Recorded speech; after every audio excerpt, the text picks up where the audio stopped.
welcome to the Deep Dive. I mean, I am just so incredibly glad you're here with us today. Yeah, thanks for having me. It's great to be here. I was actually thinking about this just the other day, about how we build our lives. And usually when we think about building a life from scratch, there is this, this really heavy expectation of structural integrity. Right, like an architectural plan or something? Exactly. It's almost like architecture. You're handed this blueprint the exact moment you're born. Oh, totally. Go to school, get the degree. Yeah. Land the entry-level job, put your head down, buy the house. And society basically just points to that blueprint and says, there it is, follow the lines and you will find meaning. It's meant to be entirely sequential, The whole comfort of that blueprint relies on its predictability. Right. Step 1, step 2, step 3. Exactly. We're wired to crave a clear cause and effect relationship in our lives. We really are. Yeah. We love milestones, right? Especially when they are visible and universally categorized by our peers. But the unspoken contract of that blueprint is the guarantee. The guarantee? Yeah, like the guarantee that if you pour the concrete exactly as instructed, if you follow the structural guidelines of the economy and society, the house won't just spontaneously collapse on top of you. Which, that brings us to the massive problem we are facing today. It really does. Because you step out into the world of the modern economy right now, and suddenly that blueprint is completely unreadable. It's basically gone. Yeah. It looks like it was drawn in invisible ink or something. We are looking at a societal landscape that honestly feels like it was built on a sinkhole. A giant sinkhole, yeah. You wake up, you go to work, you scroll through your feed, and you are just hit with this overwhelming, this suffocating sense of existential dread. It's everywhere. This pervasive feeling that the traditional systems, like the corporate ladder, the standard milestones of success, the economy itself, they just fundamentally do not make sense anymore. And it is far beyond, typical youthful rebellion. What we are witnessing is a profound, a deeply structural disillusionment. Yeah. And it is happening on a massive generational scale.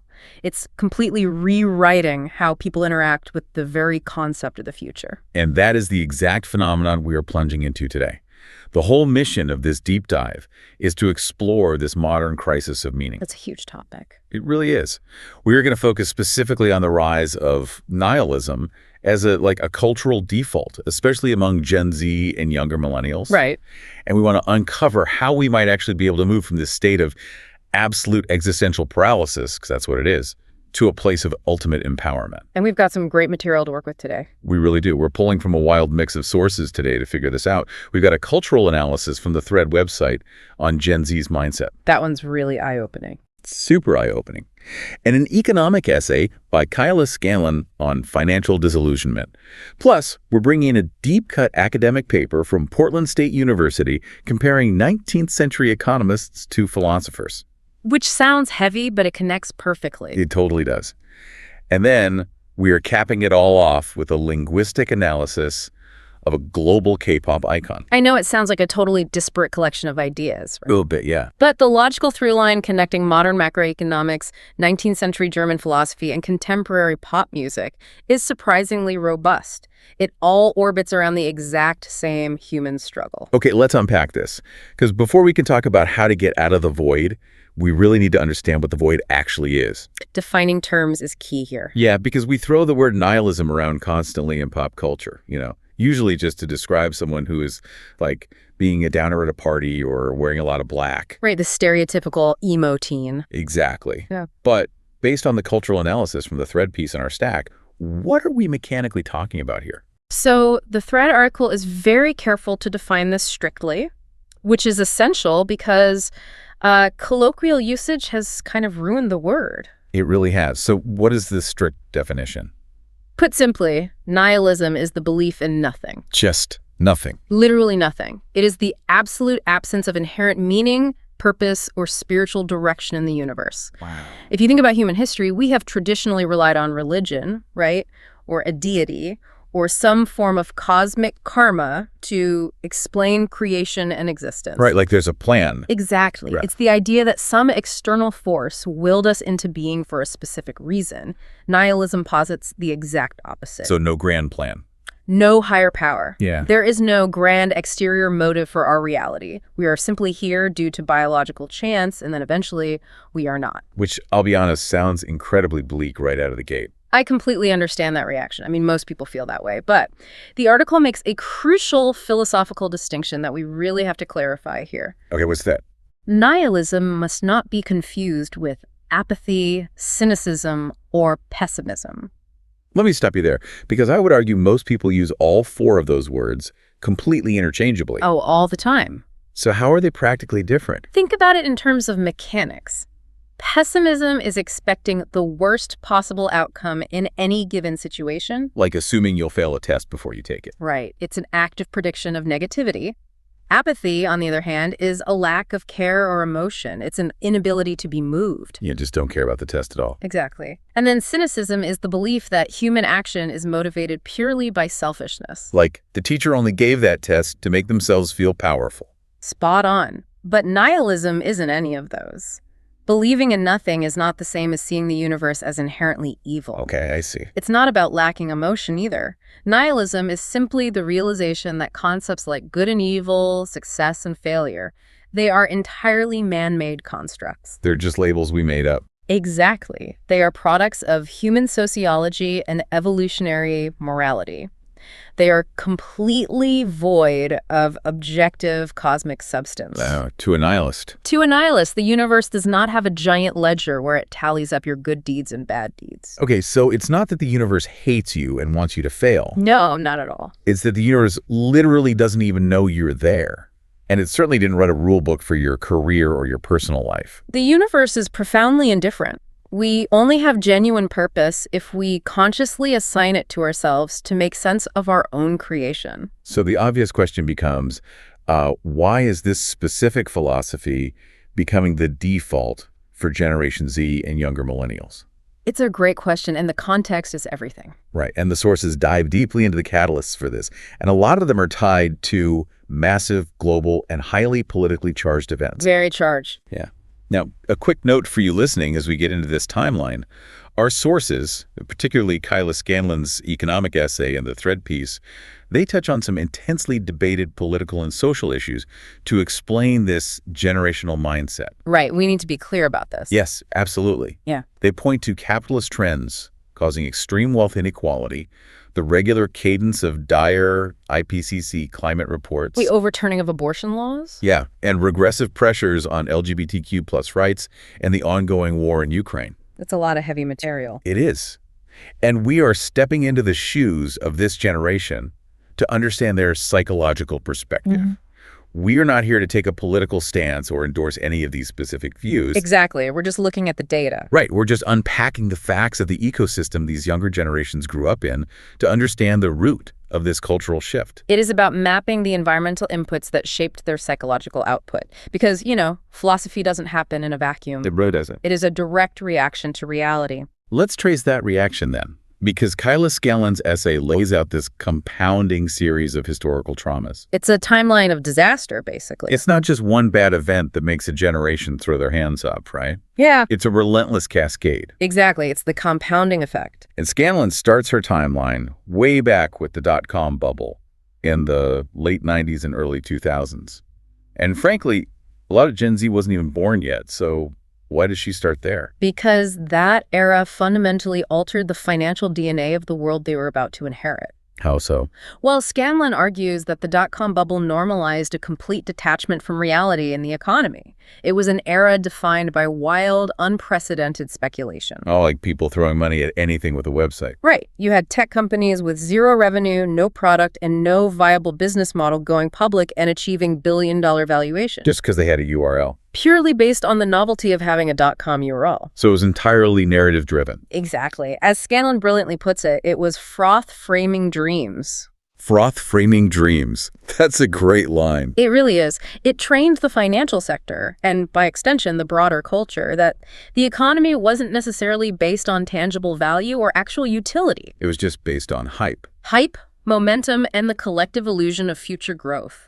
It completely severed the link between hard work producing tangible goods and the creation of massive wealth. And then, just a few years later, the chickens come home to roost with the 2008 global financial crisis. A huge turning point. And this is where it gets deeply, viscerally personal for these younger generations. Yes, because they were children or young teenagers at the time. Right. They were old enough to witness the fallout, but totally powerless to stop it. Scanlon writes very evocatively about kids watching their primary caregivers battle uncontrollable macroeconomic forces. Which is terrifying for a kid. I mean, your parents are supposed to be the ultimate authority, right? The protectors. Exactly. They're supposed to have it all figured out. And suddenly, you are watching them, sitting at the dining room table, heads in their hands, utterly defeated, trying to figure out how to avoid foreclosure.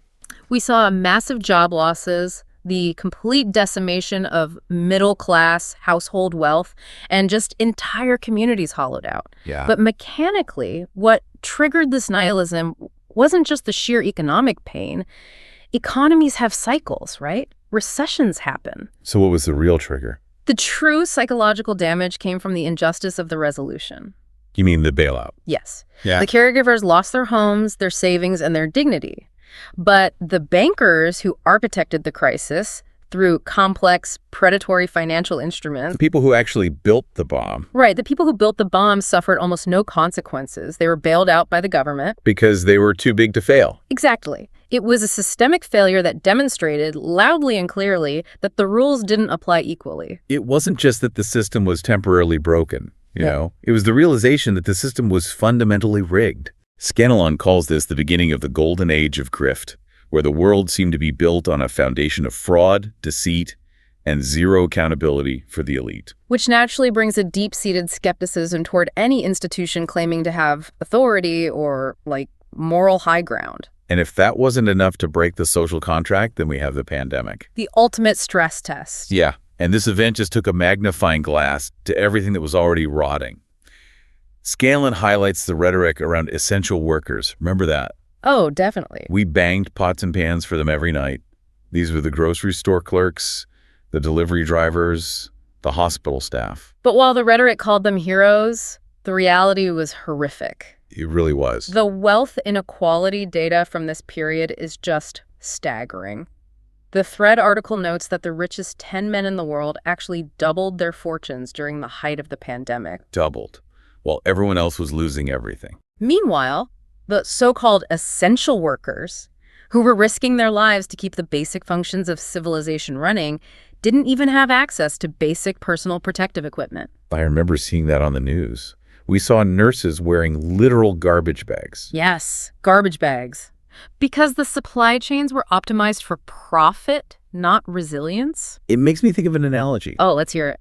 It's like society forced you to sit down at a table to play a really complicated high-stakes board game. Okay, I'm with you. But every time it's your turn, the rules arbitrarily change. Yeah. Then you realize the banker is just openly stealing cash from the vault and slipping it into their pocket. And no one is stopping them. Right. The other players are just shrugging. And to top it all off, the cardboard board itself is literally catching on fire. That is a very accurate, if chaotic, analogy. And yet the older players at the table who bought their properties cheap at the start of the game are yelling at you for not wanting to roll the dice. Yes, exactly. You hear this critique constantly from older generations or talking heads on cable news. This generation just doesn't want to work. You hear it constantly. But when you look at Scanlon's analysis of the macroeconomic timeline, you really have to push back on that narrative. You have to. Is it really a matter of laziness? Or is it that the implicit foundational contract of work has been completely shredded? It's the broken contract, without a doubt. The historical deal was relatively straightforward. Yeah, what was the deal? You do the irksome labor, you work the 9 to 5 for 40 years, and in exchange, society provides you with a pension, the ability to buy a home, and a stable path to the middle-class American dream. But that contract is totally void now. Completely. Productivity has skyrocketed over the last 4 decades, but real wages have stagnated. And the cost of entry is so much higher. Yes. Higher education, which was always sold as the mandatory ticket to the middle class, has just become a luxury good that traps people in decades of inescapable debt. It's a debt trap. And housing is treated as a speculative asset for investment firms rather than actual shelter, creating this insane affordability crisis. Right. So if the standard salaries don't even cover the baseline cost of living, Why would anyone buy into a system that fails to sustain his own workers? That realization is the beating heart of financial nihilism. Why play a rigged game? Exactly. But Scanlon adds another layer that makes this crisis uniquely modern. Oh, right, the attention economy. Yes, the rise of the attention economy in the 2010s. This is the era where corporate dominance infiltrated human psychology on a deeply granular level. It gets really dystopian here. It does. In the attention economy, our actual nervous systems were turned into raw materials for profit extraction. Eyeballs and engagement became the most valuable monetization tools on Earth. She talks about how our actual feelings became fungible assets. That is such a chilling phrase. What does she mean mechanically by that? Well, fungible means mutually interchangeable, right? In finance, $1 is fungible with another dollar. Right. Any dollar is a dollar. Exactly. In the attention economy, your outrage, your anxiety, and your joy are all reduced to identical data points, clicks, likes, and retweets. They're all just the same currency to the algorithm. The algorithms do not care about the quality or the moral weight of your emotion. They only care that the emotion keeps you engaged on the platform so they can serve you ads. Wow. Your deepest existential fears are quite literally just fuel for their revenue models. And she brings in the French philosopher Jean Baudrillard to explain this, right? Specifically, his concept of the panopticon. Yes, Baudrillard is essential here. Now, just to set the stage, the traditional panopticon is a prison design where the guards can see everyone, but the prisoners don't know when they are being watched. Right, so they end up policing themselves. Exactly. How does Scanlon apply that to the 2010s? In the modern context, the panopticon is our state of constant digital observation through what Scanlon calls the magic glow box or smartphones. We're all carrying mini panopticons. Exactly. But it's a two-way mirror. We are being watched and quantified by the algorithms, but we are also forced to constantly watch the world. Right. It's like living your entire life on a stage where the audience is hidden in the pitch black. That's a great image. You can't see them, but they're constantly throwing either roses or tomatoes at you, and your social standing, and honestly, sometimes your actual rent money depends on catching them. That is a phenomenal way to put it. And through this magic glow box, we are constantly, relentlessly witnessing the horrors of the global stage. It's a nonstop feed of bad news. Climate disasters, wars, political corruption.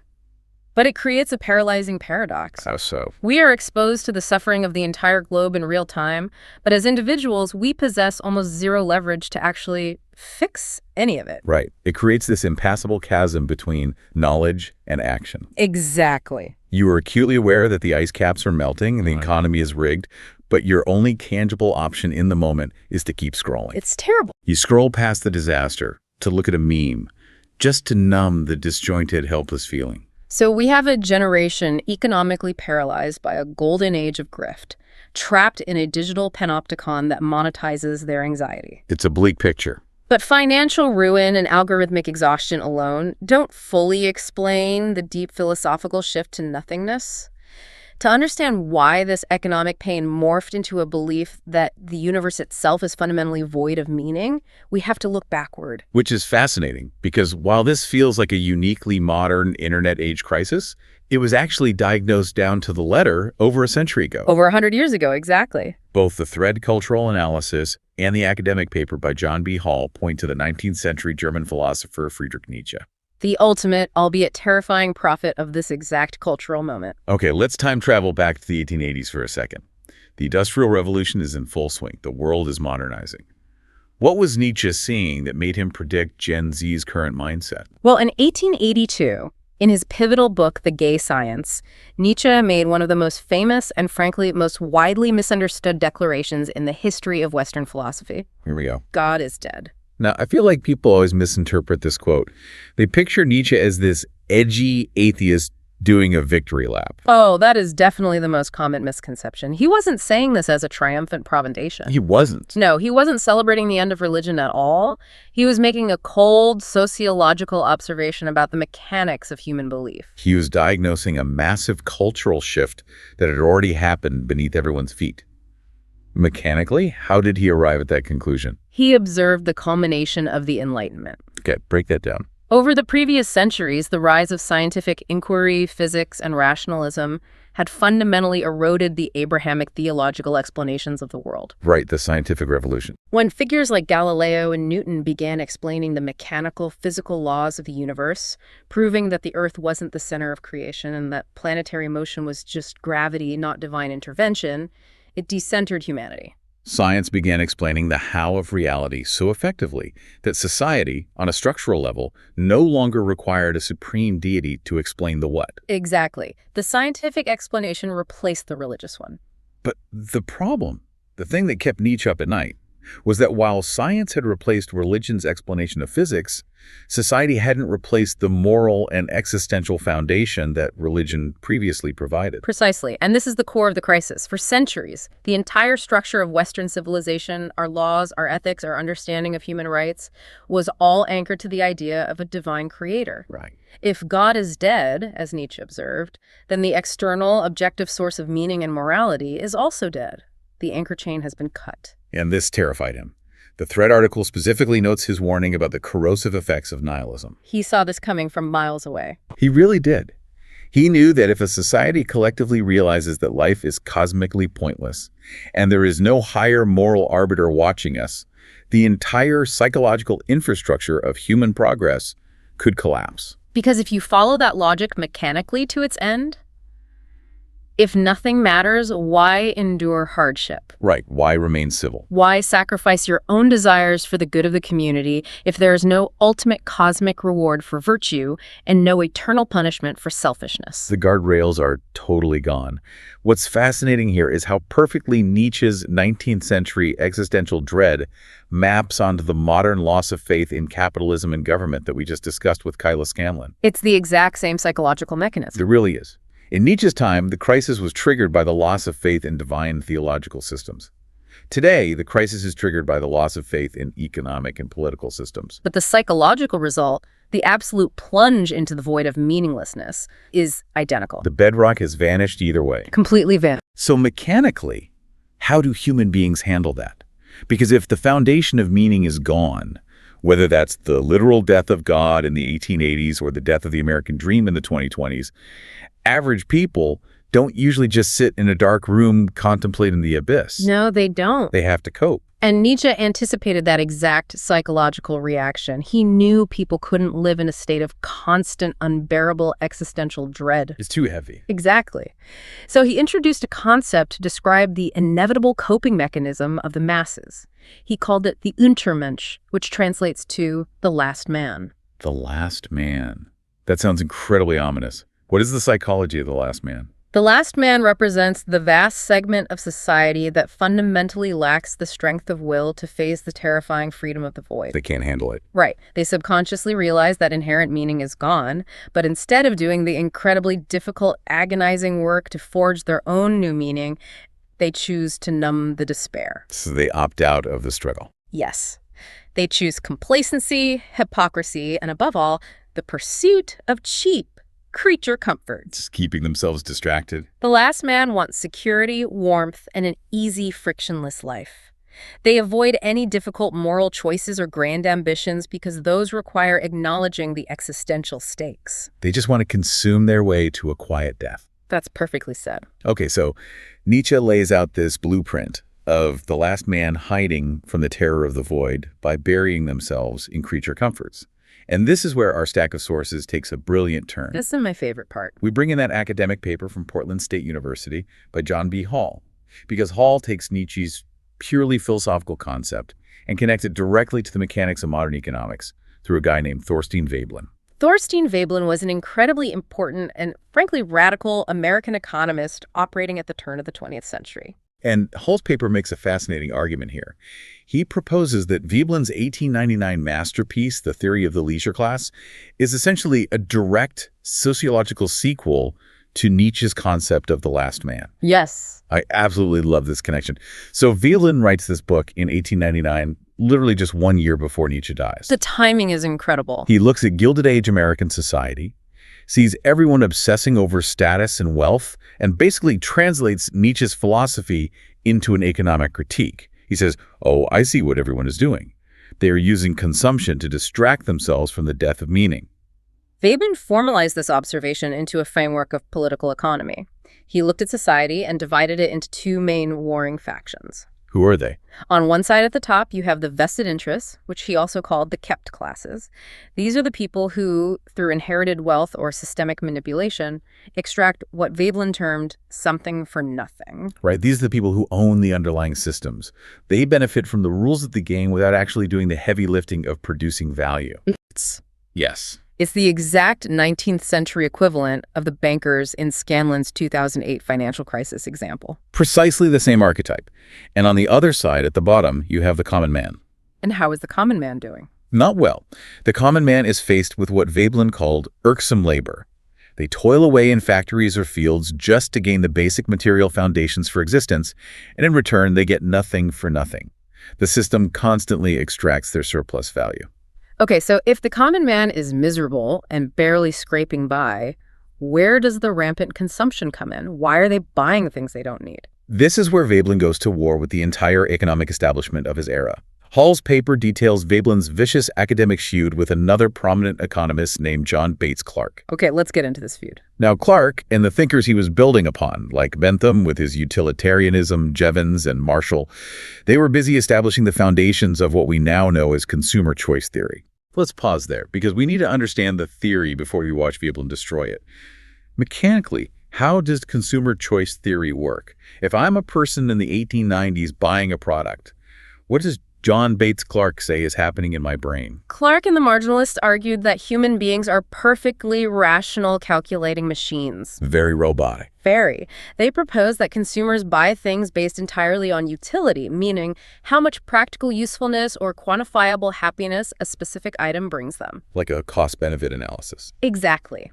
If you buy a loaf of bread, it's because the utility of not starving outweighs the cost of the coin. The theory models human consumption as a logical equation of maximizing personal benefit. It's the classic economics 101 idea. Yeah. We're all rational actors making logical choices in a free market. Yes.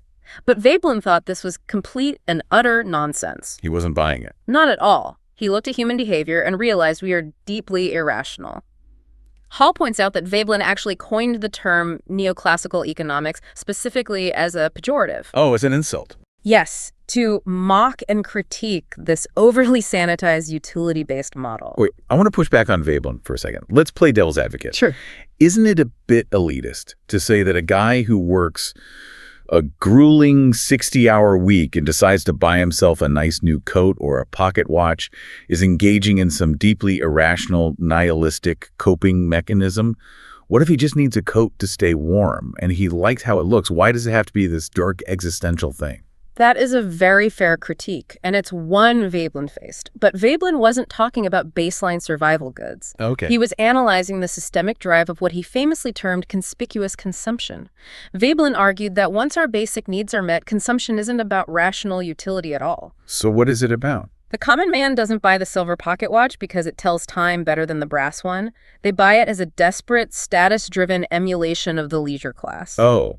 They're buying the symbol, not the tool. Exactly, because in a world where intrinsic divine meaning is dead, status becomes the only metric of human worth. Right. The common man consumes to project an illusion of success, to signal to their peers that they are closer to the kept classes than they actually are. And crucially, bringing it back to Nietzsche, they do it to distract themselves from the moral and existential void. That's the core of it. The sheer act of shopping, of acquiring, creates a temporary spike of artificial meaning. They are literally buying things to fill the psychological hole left by the death of meaning. It's Nietzsche's last man buying fast fashion. It's doom spending. Exactly the same thing. And what I absolutely love about Hall's analysis in this paper is that he notes Veblen wasn't just some dry, boring academic looking at spreadsheets in a tweed jacket. No, not at all. Hall highlights what he calls Veblen's latent Dionysian tendencies. Yes, this is a brilliant framing by Hall, drawing directly on Nietzsche's distinction between the Apollonian and the Dionysian forces in human nature. Break those two forces down for us, for those who might not know. In Greek mythology, Apollo is the god of the sun, logic, reason, and form. Your structure. Right. The Apollonian impulse is about order, boundaries, and clarity. It is the spreadsheet. It is neoclassical economics trying to put human behavior into a neat, rational box. Okay, and Dionysus? Dionysus, on the other hand, is the demigod of wine, emotion, instinct, and chaos. The Dionysian impulse seeks to shatter boundaries, to tear down rigid structures, and to revel in the raw, messy reality of existence. And Hall argues that Veblen was inherently Dionysian. He had this penchant for intellectual chaos. He loved tearing things down. He wasn't just critiquing neoclassical economics, he was actively trying to unmake economics. He wanted to tear down these outmoded, hypocritical institutions of capitalism that told people their mindless consumption was rational. Right, because he recognized the danger. Yeah, Veblen recognized that if society just evolves into a mass of last-man people mindlessly consuming to cope with nihilism while the vested interests profit off their distraction, we're in a state of terminal civilizational decline. Veblen was trying to wake people up from the stupor of conspicuous consumption. Which brings us to a massive pivot point in this deep dive. Because diagnosing the disease is only half the battle. We need a cure. Right. If numbing ourselves with fast fashion, infinite scrolling, and conspicuous consumption just turns us into the pathetic last man, what is the actual alternative? It's the big question. If the universe stubbornly refuses to give us inherent meaning, and we refuse to just buy things to pretend we have meaning, how do we fight back against the void? This is where Nietzsche's genius truly shines. He did not merely diagnose the death of God and leave us to rot with the despair of the last man. Thank goodness. He provided a philosophical antidote. In stark contrast to the Untermensch, Nietzsche conceptualized a figure he called der Übermensch, which is most often translated as the Superman or the Overman. The person who rises above the void. Yes, and the absolute core characteristic, the engine of the Übermensch, is their reliance on der Will, the will to power. Now, we have to be incredibly careful here. Very careful, yes. Because historically, the will to power has been violently misinterpreted, most notably by fascist regimes in the 20th century, who twisted it to mean political domination or the subjugation of others. It was completely bastardized. Let's clear the record right now. Mechanically, what did Nietzsche actually mean by the will to power? In pure Nietzschean terms, the will to power is an internal psychological drive. It is the fundamental human drive to assert, expand, and enhance one's own existence. So it's not about conquering your neighbor. No, it is about conquering yourself. The Übermensch looks into the terrifying, meaningless void of the universe and does not flinch. They face it head on. Instead, they take absolute, terrifying responsibility for their own moral choices. They recognize that because there are no universal rules, they have the ultimate freedom and the ultimate burden to create their own meaning. Through what? Through struggle, resilience, and creativity. You look at the empty ledger of the universe, you acknowledge that nobody is keeping score, and you say, fine, I will write my own rules, I will determine what is valuable. It is an act of supreme creative rebellion against the silence of the cosmos. Now, if you are listening to this right now, you might be thinking, we have completely lost the plot. I wouldn't blame them. We just spent 20 minutes dissecting 19th century German philosophy and Gilded Age economics. And to show you what the Übermensch actually looks like in practice today, we are going to pivot to what might be the most unexpected, yet utterly perfect, application of this philosophy imaginable. This is quite a turn. We are turning to global K-pop. I know the juxtaposition sounds jarring, but it is a brilliant example. It really is. It shows how these deep philosophical themes of existential rebellion transcend cultural boundaries and manifest in modern media. We have this truly fascinating linguistic study in our stack by researchers Josephine Vanya and Dinning Tyas. She is analyzing the lyrics of the song Power by G-Dragon. Now, for context, G-Dragon is a massive global icon. He is a legend in the hyper-competitive K-pop industry, a pioneer who really helped shape the genre. And after an 8-year hiatus, during which he faced intense public scrutiny and personal struggles, he returned in late 2024 with a brand new solo album. And the literal title of that album, Übermensch. We can't make it up. He is not hiding the influence. He is directly invoking Nietzsche's exact philosophical concept as his framework for return. And what the researcher at Dinning Tyas does is apply a very rigorous linguistic framework to analyze the lyrics of the lead single, Power. She wants to see mechanically how Nietzsche's will to power is manifested in the text. And to do this, she utilizes Norman Fairclough's three-dimensional model of critical discourse analysis. I was looking at Fairclough's model in the notes, and it seems incredibly thorough. It operates on 3 distinct levels to understand how language shapes reality. Can you break down how this model actually works before we apply it to the song? Absolutely. Fairclough's model argues that you can't just read a text literally. You have to understand its ecosystem. Okay, what's the first dimension? The first dimension is the textual level. This is the raw data, the actual vocabulary choices, the grammar, the syntax, the use of metaphors. Just the words on the page. Exactly. The second dimension is discursive practice. This looks at the mechanics of production and consumption. Who is producing this text? Who is the intended audience? And how does the audience's expectation shape the message? So, in this case, it's a K-pop idol producing a song for a global fandom that expects a massive comeback narrative. Exactly. And the third, broadest dimension is social practice. This analyzes how the text relates to massive underlying social ideologies and power structures. Does the text reinforce the status quo, or does it challenge it? Okay, let's run G-Dragon's power through this machine, starting with the textual level, the raw lyrics. The researcher immediately points out the intense, almost hypnotic repetition of the word power. He sings, "Now I got the power, power up, power." Right. But she notes that the real philosophical weight isn't just the noun, it's the pronouns surrounding it. Oh, that's interesting. The textual analysis reveals a heavy, deliberate reliance on the personal pronouns I and you. I got the power, and who run the world? You. How does that connect to Nietzsche? Mechanically, this is crucial for manifesting the Nietzschean concept. The will to power, as we discussed, is inherently individualistic. It is about self-assertion in the face of the void. So by saying I. By repeatedly using I, G-Dragon is linguistically claiming total agency. He is centering himself as the creator of his own reality. And by using you, he is breaking the fourth wall, challenging the listener to stop being the last man and claim their own agency. And the lyrics are packed with these intense martial metaphors of conflict, too.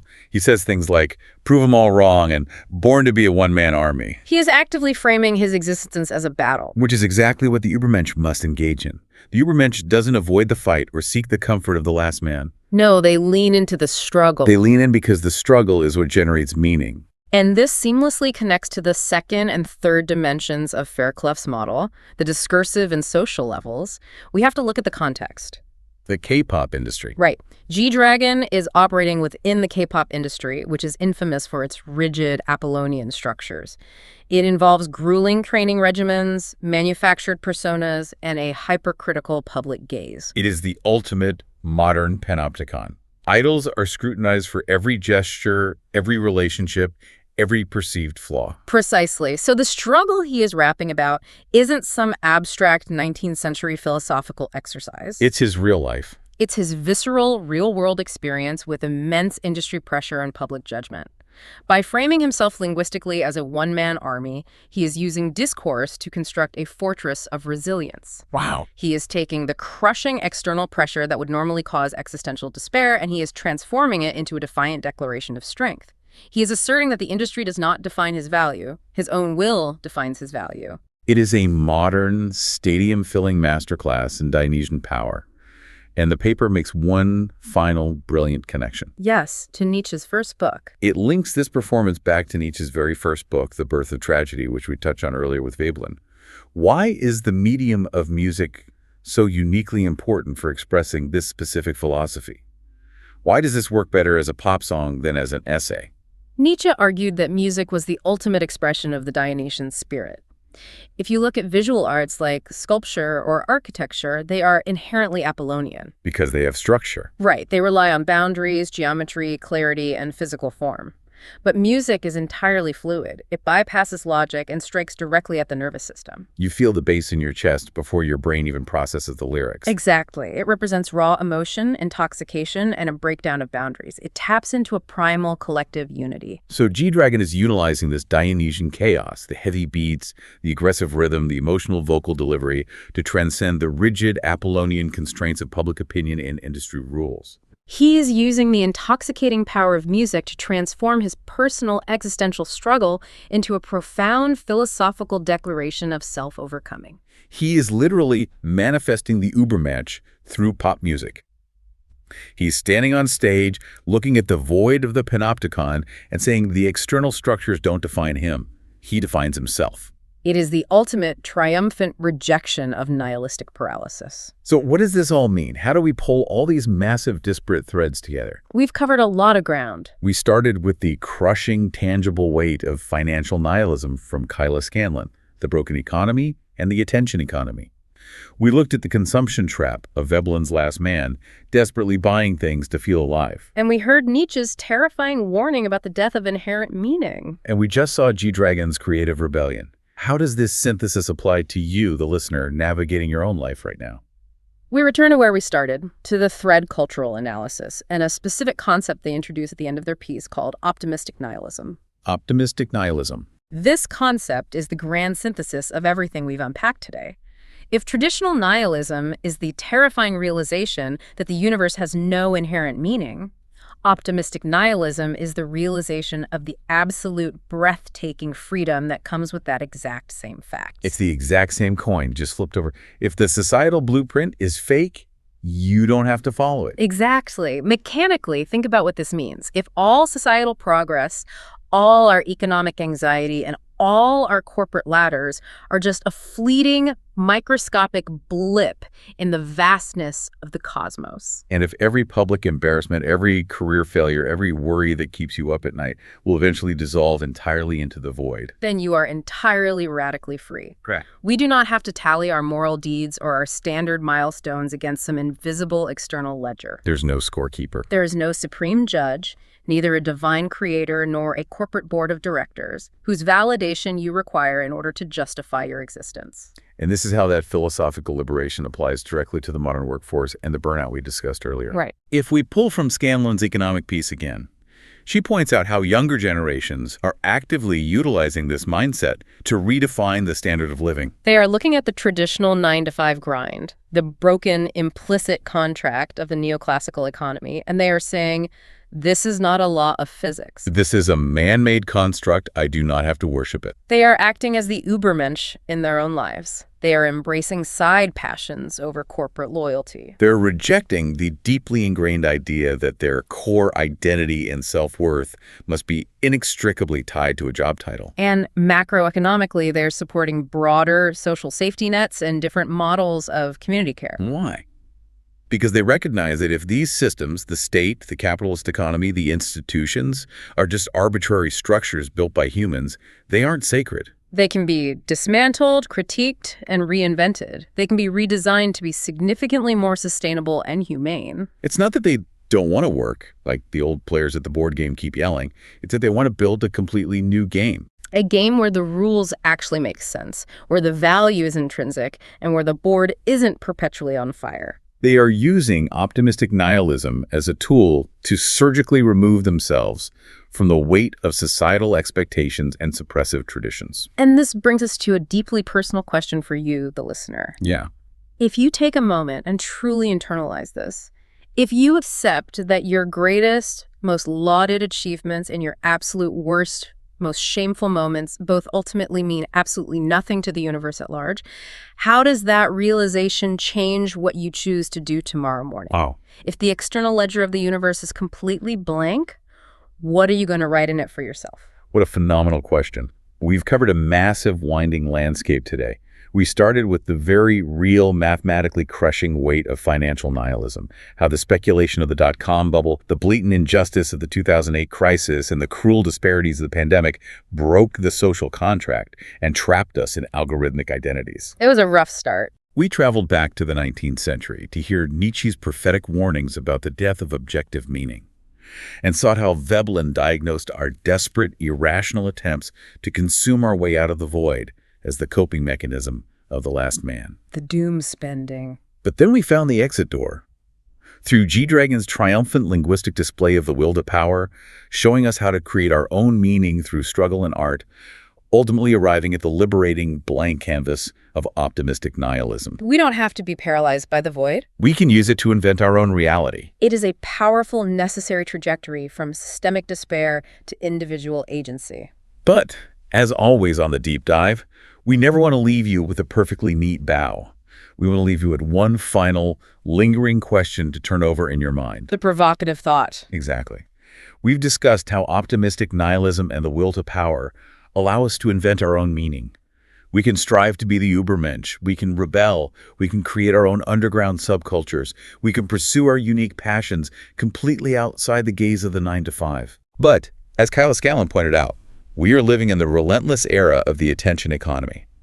We are constantly monitored by the digital panopticon, and every single human emotion is fungible. Right. So here is the thought to mull over. When we try to be the Übermensch, when we perform these vital acts of rebellion and meaning-making, what happens when those very acts are instantly captured by the algorithm, packaged into a trendy aesthetic, and sold right back to us as content? Oh, wow. Can we ever truly create our own independent, sovereign meaning? Or, in the modern attention economy, is our will to power just destined to become another product for Veblen's vested interest to profit from? A truly vital, arguably terrifying question for the modern age. Something to think about the next time you scroll past a targeted ad. Thank you so much for joining us on this deep dive. We'll see you next time. So, imagine a demon sneaks into your bedroom tonight. Okay, terrifying start. Right. But he comes right into, like, your loneliness, and he tells you this: you have to live your exact life over again. Every single detail. Exactly. I mean, every agonizing heartbreak, every tedious Tuesday morning commute, every moment of physical pain, and every fleeting joy, on an infinite loop. Forever. Forever. The exact same sequence. So would you throw yourself on the floor, gnash your teeth, and curse that demon? Or would you look at him and call him a god? Man, it's really the ultimate diagnostic test for the human soul. Yeah. And how you answer that question reveals essentially everything about your relationship to your own existence. Well, welcome to another deep dive. Today our mission is to explore a radically counterintuitive approach to the chaos, the suffering, and just the sheer unpredictability of life. Which we all deal with. We all do. And we're looking at a stack of sources today that span, academic philosophy journals, explorations of art and the human psyche, and this incredibly moving, deeply personal blog post. It's a really diverse stack. It is, and all of this material is orbiting around the profound ideas of the 19th century philosopher Friedrich Nietzsche. But, and this is crucial, we need to clarify which Nietzsche we're talking about. Yes, because here is the hook for you listening right now. We are absolutely not going to talk about the stereotypical, gloomy, nihilistic caricature of Nietzsche. Right. We aren't doing the edgy teenager staring into the abyss thing. No, not at all. Because that version of Nietzsche is just a fundamental misreading. I mean, we are looking at a thinker who is arguably the most potent guide to radical joy and profound self-transformation that we have in the Western canon. Wow.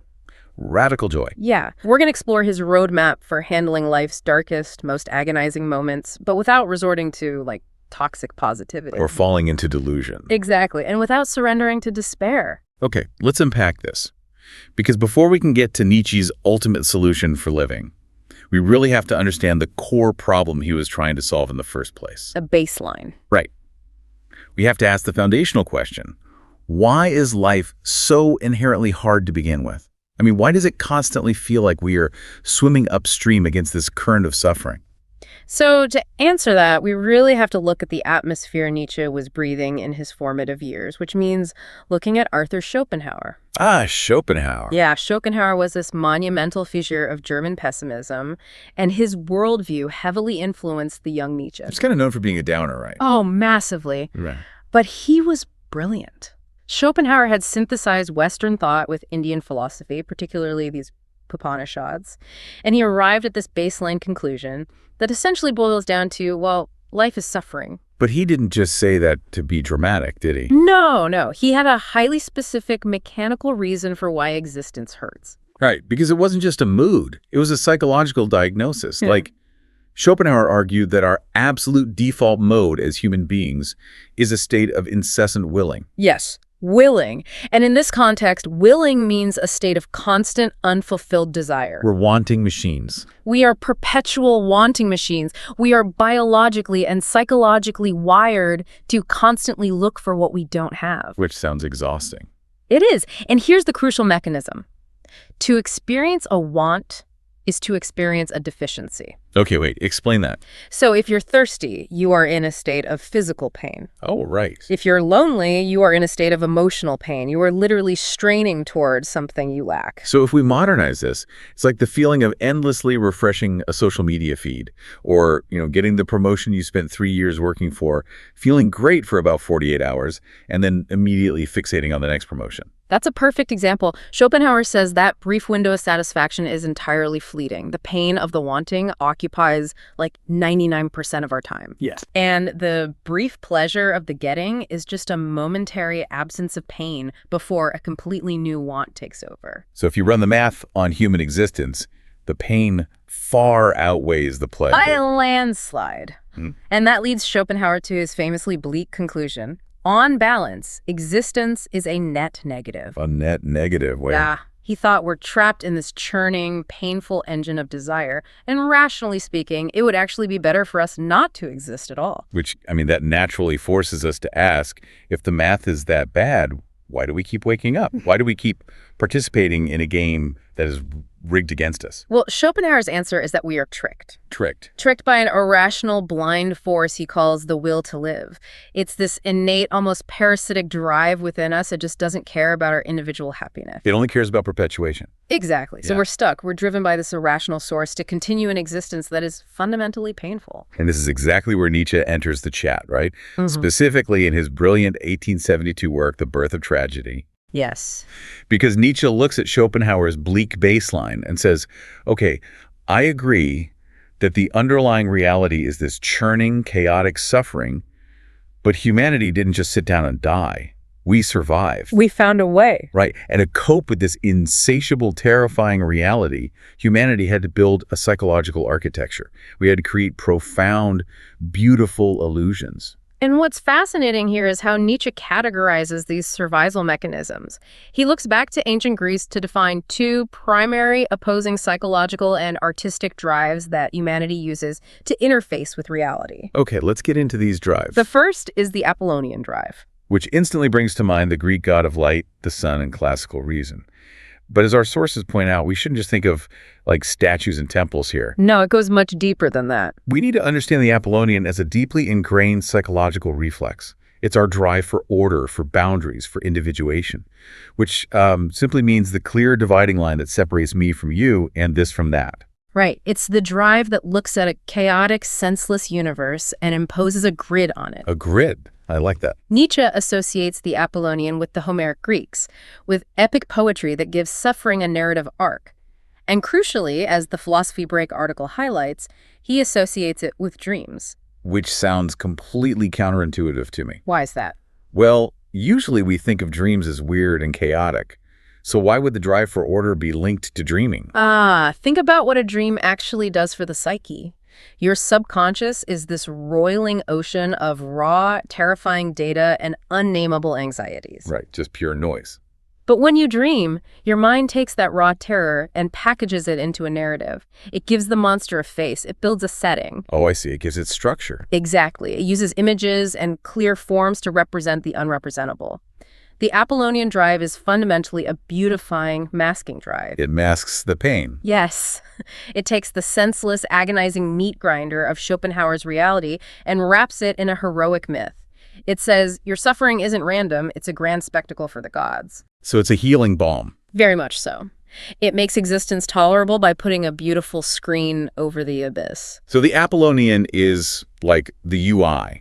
The user interface of reality. Oh, that's a great way to put it. Yeah, it hides the raw, terrifying code of the universe behind neat little icons and folders so we can actually operate. Without going insane. Exactly. But then on the other side of the spectrum, we have the raw code itself, the storm, the Dionysian. Yes, the Dionysian drive.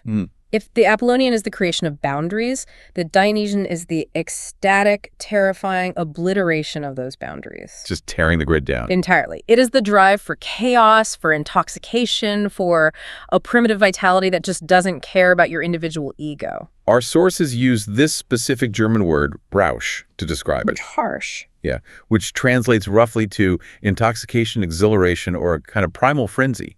And I was trying to map this onto a modern experience. How did you map it? Well, the Apollonian is like the structured Monday morning calendar.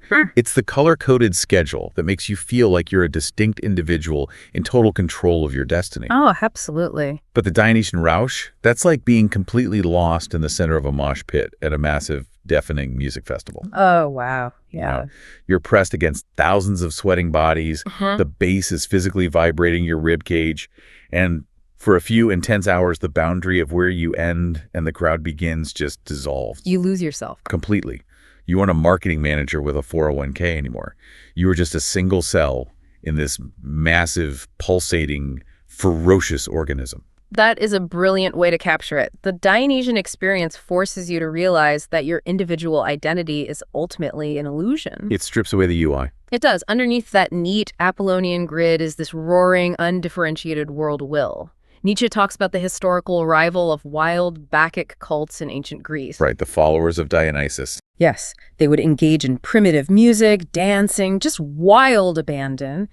And when they clashed with the ordered Homeric Greeks, it shattered the Apollonian illusion. It broke the spell. It forced the Greeks to see that their beautiful, ordered culture was basically built on a thin crust over a volcano of chaotic suffering. And once you've felt that bass in your chest, once you've seen the volcano, you can't just go back to pretending your Monday morning calendar is the ultimate truth of the universe. No, you know too much. The Apollonian illusions aren't enough anymore because you know they're lies. But the Dionysian truth is too terrifying to live in permanently because it would just obliterate you. You'd be paralyzed by nihilistic despair. Which was the exact existential crisis of the ancient Greeks. How do you survive the knowledge of this untamable, fertile darkness without giving up on life entirely? And their miraculous solution, according to Nietzsche, was the invention of Greek tragedy. Right.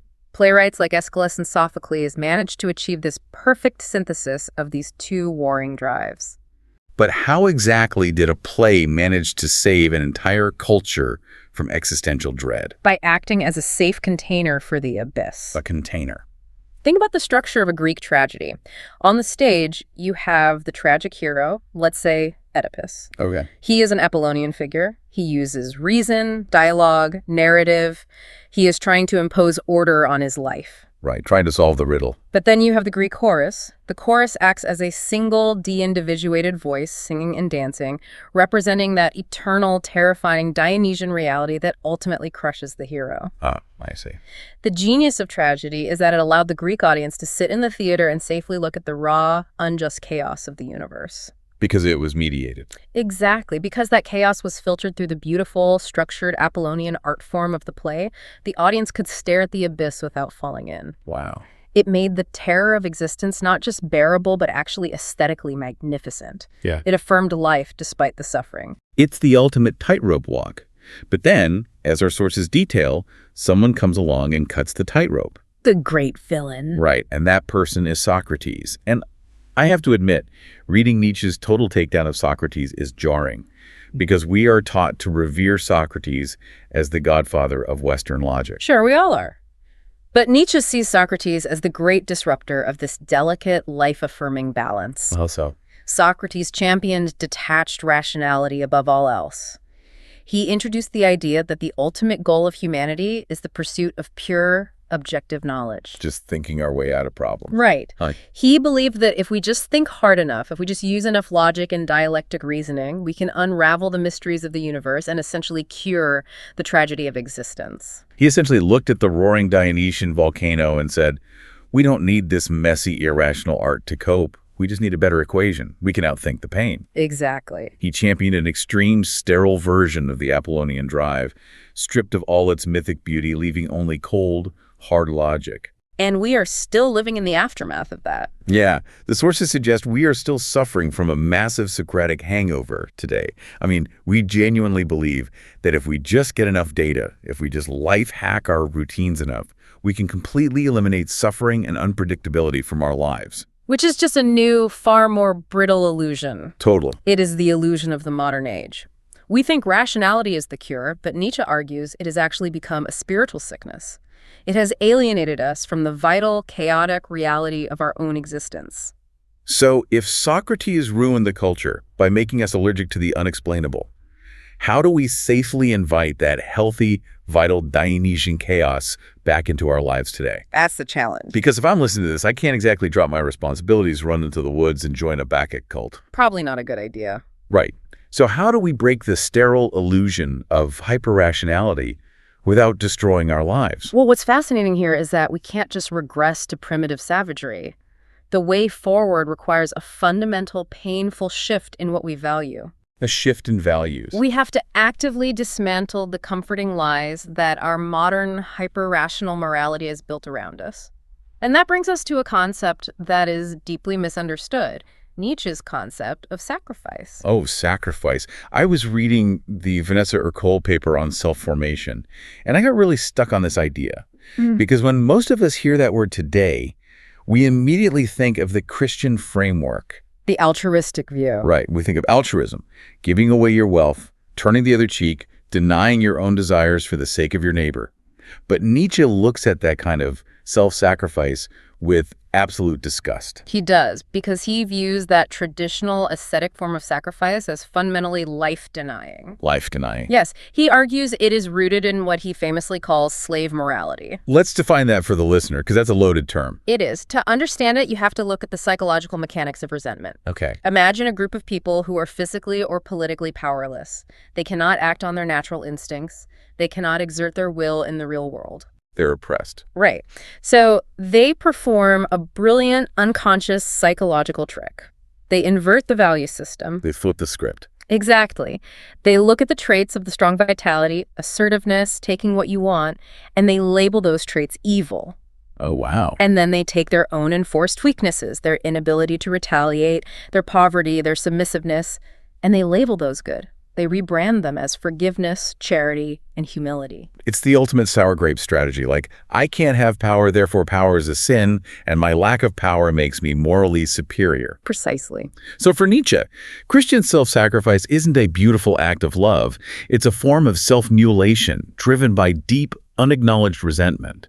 You are saying no to the reality of life here on Earth, betting everything on getting a reward in some imaginary afterlife. It is a slow, moralized suicide in his eyes. Bleak. But the critical nuance here is that Nietzsche doesn't think the impulse to sacrifice is bad. He doesn't. No. In fact, he believes the drive to sacrifice is innate and absolutely necessary for the evolution of the human spirit. Oh, interesting. The problem is simply what we are sacrificing and why. He lays out this evolution in a famous passage from Beyond Good and Evil, outlining what he calls the 3 rungs of sacrifice. Okay, let's climb those 3 rungs because they serve as this incredible psychological map of how we got to our current modern crisis. Sure. So the first rung is the most ancient and primitive. This is the era when humans sacrificed other human beings, often their own children or those they loved best, to appease an external god. Brutal. Very. Nietzsche cites the biblical story of Abraham preparing to sacrifice Isaac, or the ancient rituals to the god Mithras. It's the literal shedding of blood to buy favor from the divine. But eventually, humanity evolves past that brutality. We move to the second rung. Right. The second rung marks the moral ages of humanity. We stopped sacrificing our children on altars, and instead we started sacrificing our own inner nature. The ascetic phase. Yes. This is the era of the ascetic ideal. Think of the monk starving himself in the desert, whipping his own back, wearing a hair shirt. Denying the body. He is sacrificing his natural instincts, his sexuality, his joy, all to please the divine authority. It is the slave morality reaching its peak, turning the cruelty inward. Which brings us to the third rung, the modern era. The tricky one. Right. The era where, as Nietzsche famously declared, God is dead. The scientific revolution and the extreme Socratic pursuit of truth eventually dissolved the foundation of religion. We poked too many holes in the myth. We did. We realized the afterlife wasn't real. The ascetic morality collapsed under the weight of its own demand for objective truth. Yeah. So if God is dead, what is left to sacrifice? And this is where it gets chilling. Nietzsche argues that in the modern age, having lost God, we turn that sacrificial drive on the concept of meaning itself. Meaning itself. We sacrificed all our comforting illusions, all our holy myth, and we sacrificed God himself, not for a greater truth, but for nothingness. We worship the void. We worship gravity, determinism, pure materialism. This is the stage of active nihilism. We deconstruct everything until there is nothing left but ashes, and we do it out of a paradoxical, lingering cruelty against ourselves. So we are sacrificing for the sake of the void. That is an incredibly bleak diagnosis of modern intellectualism. It's terrifyingly accurate, though. It is.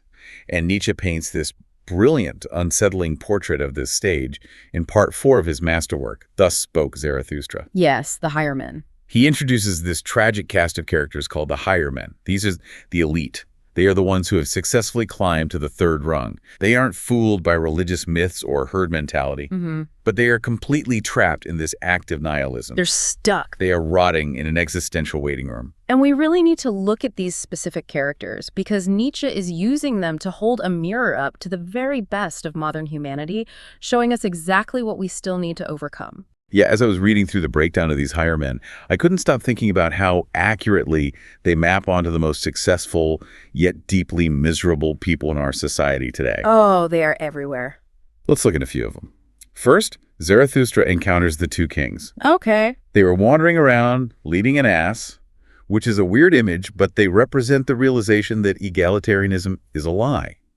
They recognize that not everyone is equal, that there's a natural hierarchy of spirit and intellect. Right. But their reaction to this truth is complete nausea. They look at the masses, the herd, and they are just consumed by disgust. Exactly. They possess truth, but they lack resilience. They have diagnosed the mediocrity of the world, but instead of affirming life despite it, they just withdraw. They pull away. They retreat into a snobbish isolation, paralyzed by their own refined distaste for humanity. I see that archetype everywhere today. It's the brilliant tech founder or the disillusioned political operative who just cashes out, buys a bunker in New Zealand, and completely checks out of society because they find it all too repulsive to engage with. Spot on. Then Zarathustra meets the leech-brained scholar. Ah, one of my favorites. This guy has dedicated his entire existence to studying one hyper-specific thing, the brain of a leech. Right. He represents the modern, hyper-specialized, positivist scientist. He has completely cast off religious superstition. He seeks only pure, verifiable, objective truth. But he is a tragedy. Because he lacks what Nietzsche calls gaiety. Gaiety. He lacks the capacity to dance. He has so relentlessly focused his vision on a microscopic sliver of sterile data that he has become completely blind to the grand, terrifying, beautiful scope of the Dionysian reality. He misses the forest for a single cell on one leaf. Exactly. He has accumulated mountains of knowledge, but his soul has completely dried up. He has traded vitality for data points. You walk into any major university today, and you will find leech-brained scholars in every department.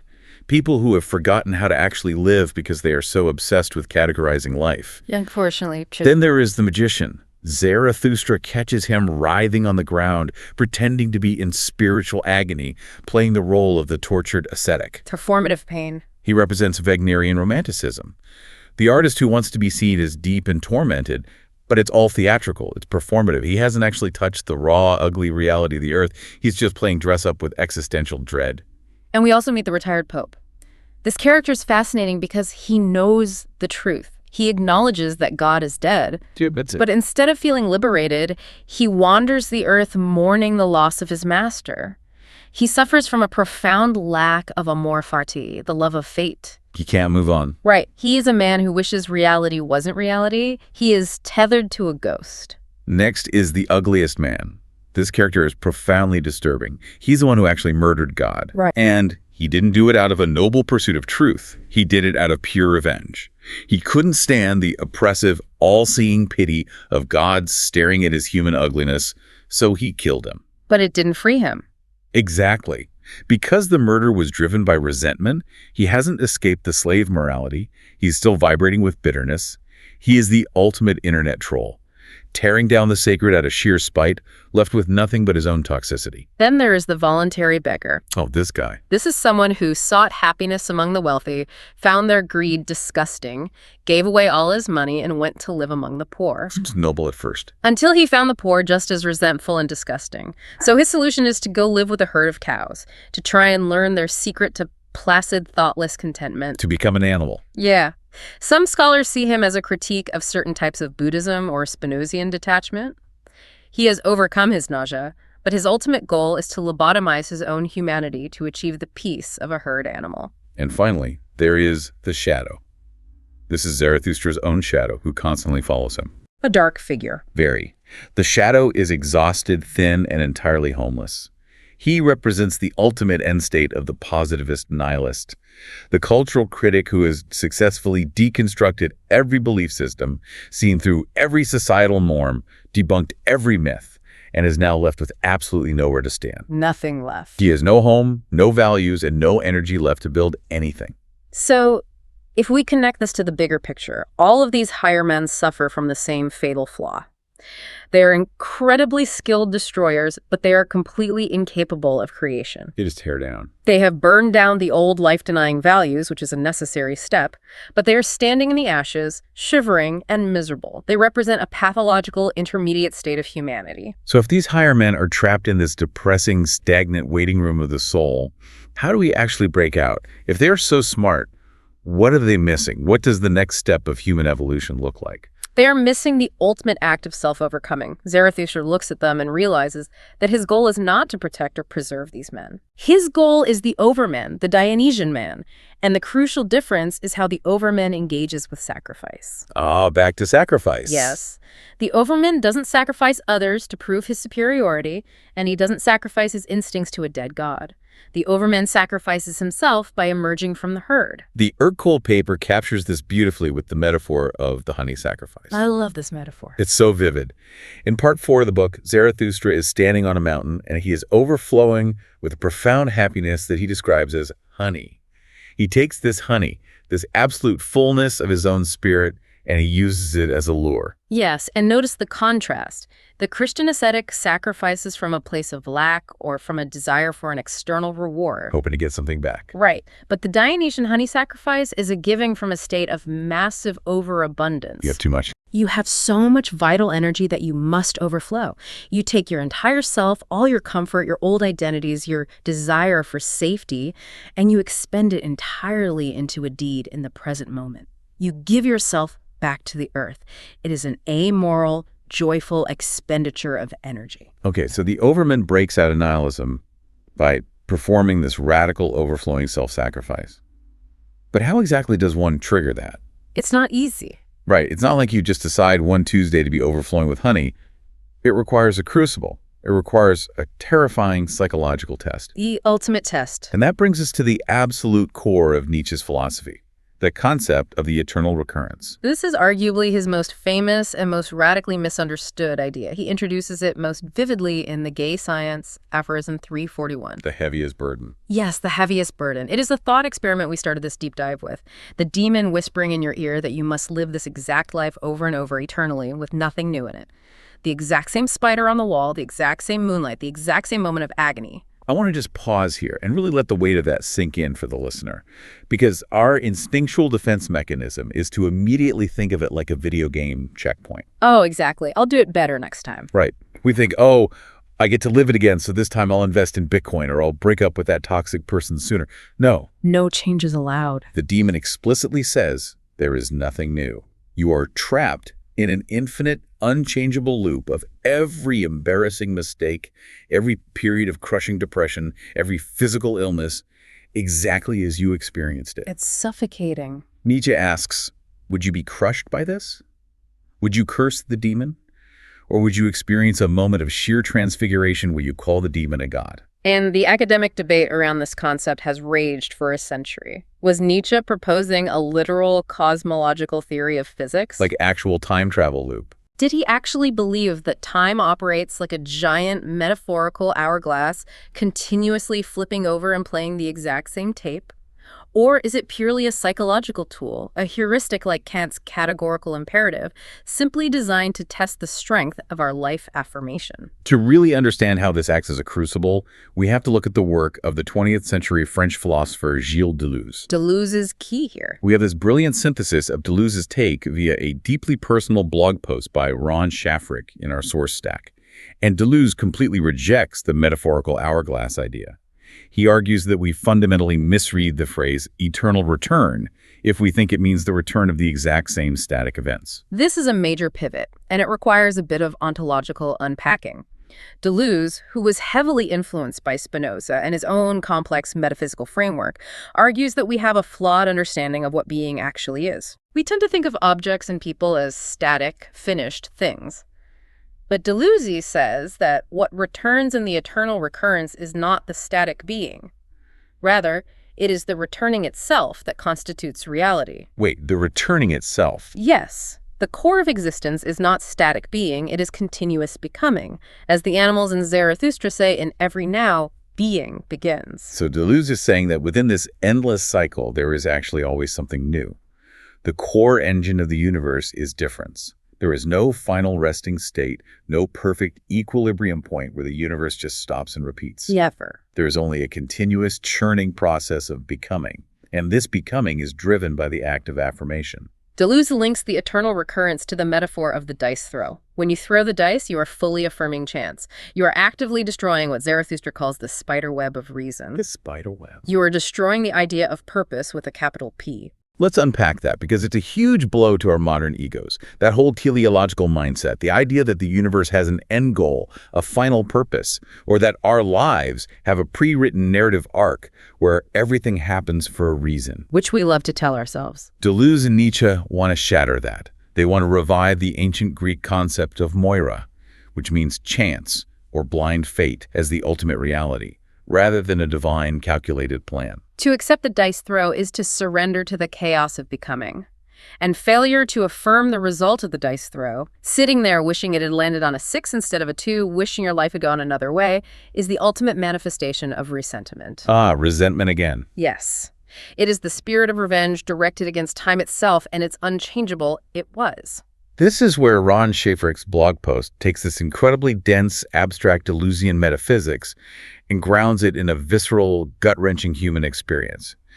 Schaefrich writes about reading Deleuze during the pandemic, which happened to coincide with the 15th anniversary of his partner dying of cancer in South Korea. It's a powerful story. He was sitting alone, looking through old photo albums from his time in Seoul in the early 2000s. And as he looked at those glossy photos, he was hit by a profound, lived realization of Deleuze's concept of becoming. He looked at the images and realized that quite literally everything in those photos is dead. Dead. Even the people still alive. Yes. Not just his partner, but the person Schaefrich himself was back then. The semi-closeted identity he was navigating, the specific fears he had, the beliefs he held, the literal cellular makeup of his body. That specific being is entirely dead and gone. He looks at the children sitting on their parents' shoulders in the background of the photos, and he realizes those children don't exist anymore. They are grown adults. The specific cultural ethos of Seoul in 2003 is gone. All of it. He realizes that an infinite web of forces, both conscious choices they made and deeply unconscious hidden realities, like the cancer cell silently multiplying in his partner's body, were all colliding in this complex multiplicity of chance. The dice throw. And this realization hits him like a thunderbolt. It explains why he sometimes finds it emotionally impossible to reply to emails from old friends from that era, because they wouldn't recognize him now. He isn't the static person they remember, and they aren't the people he remembers. They've all changed. You cannot return to the past, because the static beings you are never truly existed as permanent objects.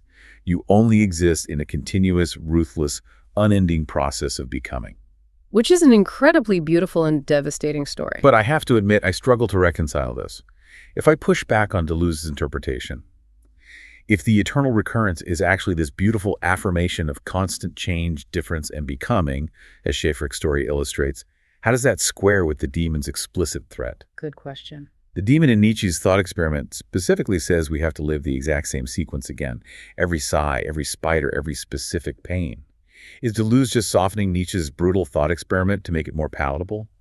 Or is there a deeper psychological mechanism happening here regarding how we relate to our own identity? So, if we connect this to the bigger picture, Deleuze isn't softening the blow. He is zeroing in on the psychological act of affirmation required to survive the cycle. Okay, walk me through that. Nietzsche explicitly describes life in the gay science as a process of continually shedding something that wants to die. Life is inherently cruel and inexorable against everything within us that is growing old, weak, and stagnant. It's constantly pruning us. To accept the demon's challenge is not to gleefully anticipate eating the exact same bowl of oatmeal for eternity. It is to radically affirm the continuous, painful, and absolutely necessary shedding of your past selves. Ah, so the test isn't, do I want the events to repeat? Right. The test is, can I look at the totality of the painful, chaotic process that dragged me to this exact moment and affirm it completely, without a single ounce of desire for revenge against the past? Precisely. It requires an absolute synthesis of the diverse chaos of your life. You have to cure the agonizing pain of the it was. The it was. Zarathustra points out that the human will's most lonely, terrifying affliction is that it is totally powerless against what has already been done. Time only moves forward. We can't undo anything. Exactly. So the will becomes this angry, impotent spectator of all things past. This inability to go backward and fix our mistakes breeds a deep, toxic resentment, and eventually we start viewing existence itself as a punishment.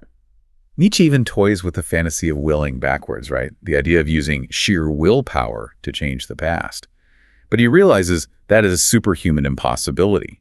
We cannot change the sequence of the dice throw. Never. So, to face the terrifying, crushing weight of the eternal recurrence, especially the truly agonizing parts of life, the illnesses, the betrayals, the grief Schäfrich experienced, requires a specific radical psychological mutation. It takes more than just endurance. Right. You cannot just grit your teeth, cross your arms, and tolerate your fate. That isn't enough. You must achieve a state that Nietzsche calls amor fati, the love of fate.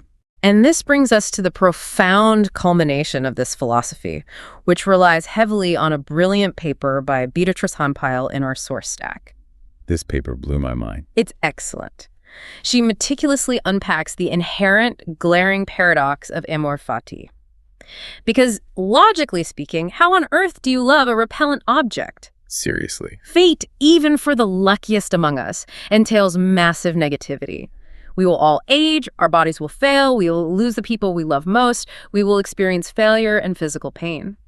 How can a rational human being love something that causes them agony? And the second part of her paradox is just as tricky, because it deals with the perceived uselessness of the exercise. The ancient Stoics pointed out the problem of idle reason. Right, the lazy argument. They said, look, if it is your fate to recover from a disease, you'll recover whether you call a doctor or not. If it's your fate to die, you'll die either way. Fate, by definition, is going to happen regardless of your emotional posture toward it. It doesn't care how you feel. So isn't expending the energy to actively love your fate completely pointless? Why not just remain indifferent? To solve this puzzle, Hahnpile draws a crucial, illuminating distinction between two fundamentally different types of love that have shaped Western history: eros and agape. Let's spend some real time on this distinction, because understanding this completely reframed what I thought Nietzsche was asking of us. Normally, when we use the word love in modern society, we are exclusively talking about eros. Yes. Eros originates in the Platonic and Hellenistic traditions. It is essentially an acquisitive love. It wants to acquire. Right. It is human, it is conditional, and most importantly, it is motivated by the pre-existing perceived value of the object. Think of Diotima's famous speech about love in Plato's Symposium. You love a beautiful person because they possess beauty. You love a just political system because it possesses justice. The value is already there. Your love is drawn out of you as a response to the inherent objective worth of the thing you desire. Okay, so if we try to apply eros to fate, we immediately slam into a brick wall. Yeah. Because fate is very often ugly, unjust, and terrifying. If you try to love a tragic fate erotically, you are forced to play grotesque mental gymnastics. You really are. You have to convince yourself that your suffering is actually secretly good. You fall into the trap of what philosophers call theodicy, like Leibniz, arguing that this is the best of all possible worlds, which basically means trying to justify every horrible tragedy, every child's illness, every war, as just a necessary dark shadow on God's beautiful painting. And Nietzsche violently rejects that kind of mendacious idealism. He thinks it's a cowardly lie. He hates it. He insists that you must perceive the desirability of existence for its own sake, not just as a necessary complement to the good parts. So an erotic reading of amor fati totally fails. You cannot logically argue yourself into loving a painful fate based on its objective value, because the pain is objectively bad. Right. Getting sick is bad. Furthermore, as Immanuel Kant pointed out, love is a feeling, not an act of the will. You cannot simply command yourself to love a tragedy by rationally concluding that you ought to. There is a massive motivational gap. This is exactly where agape comes in. This is the mechanism that bridges the gap. Yes. Agape has its roots in the Christian tradition, specifically in the theology of the New Testament, Paul and John.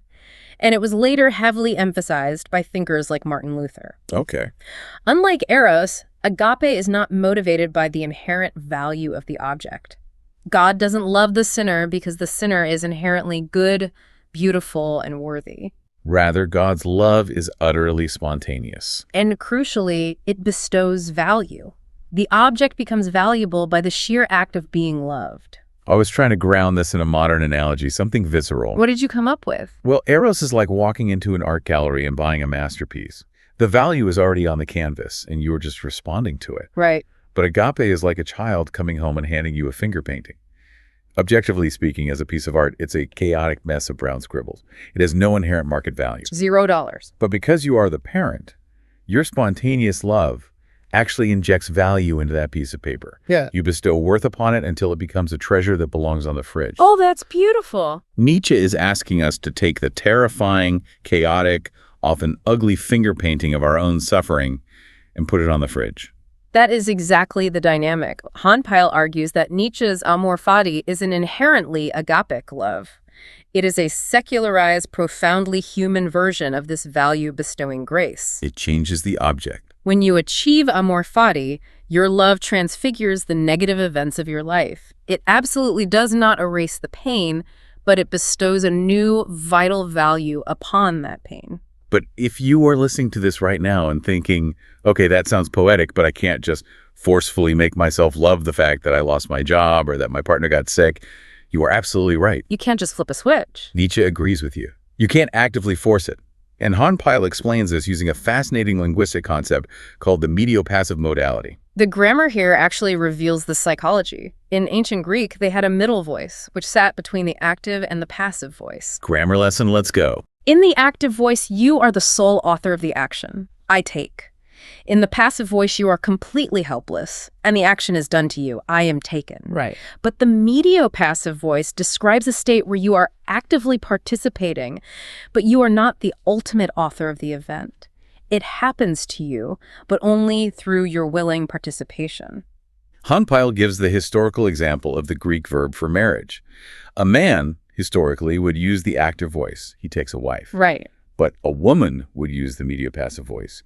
She actively yields, she participates, she gives herself over to the process, but the marriage ultimately befalls her. It is an act of surrender. And when Nietzsche talks about amor fati, he consistently relies on this mediopassive framing. He says, let that be my love. He writes about the yes-saying pathos being alive in me. It's happening inside him. You cannot force an egotic transfiguration through sheer willpower.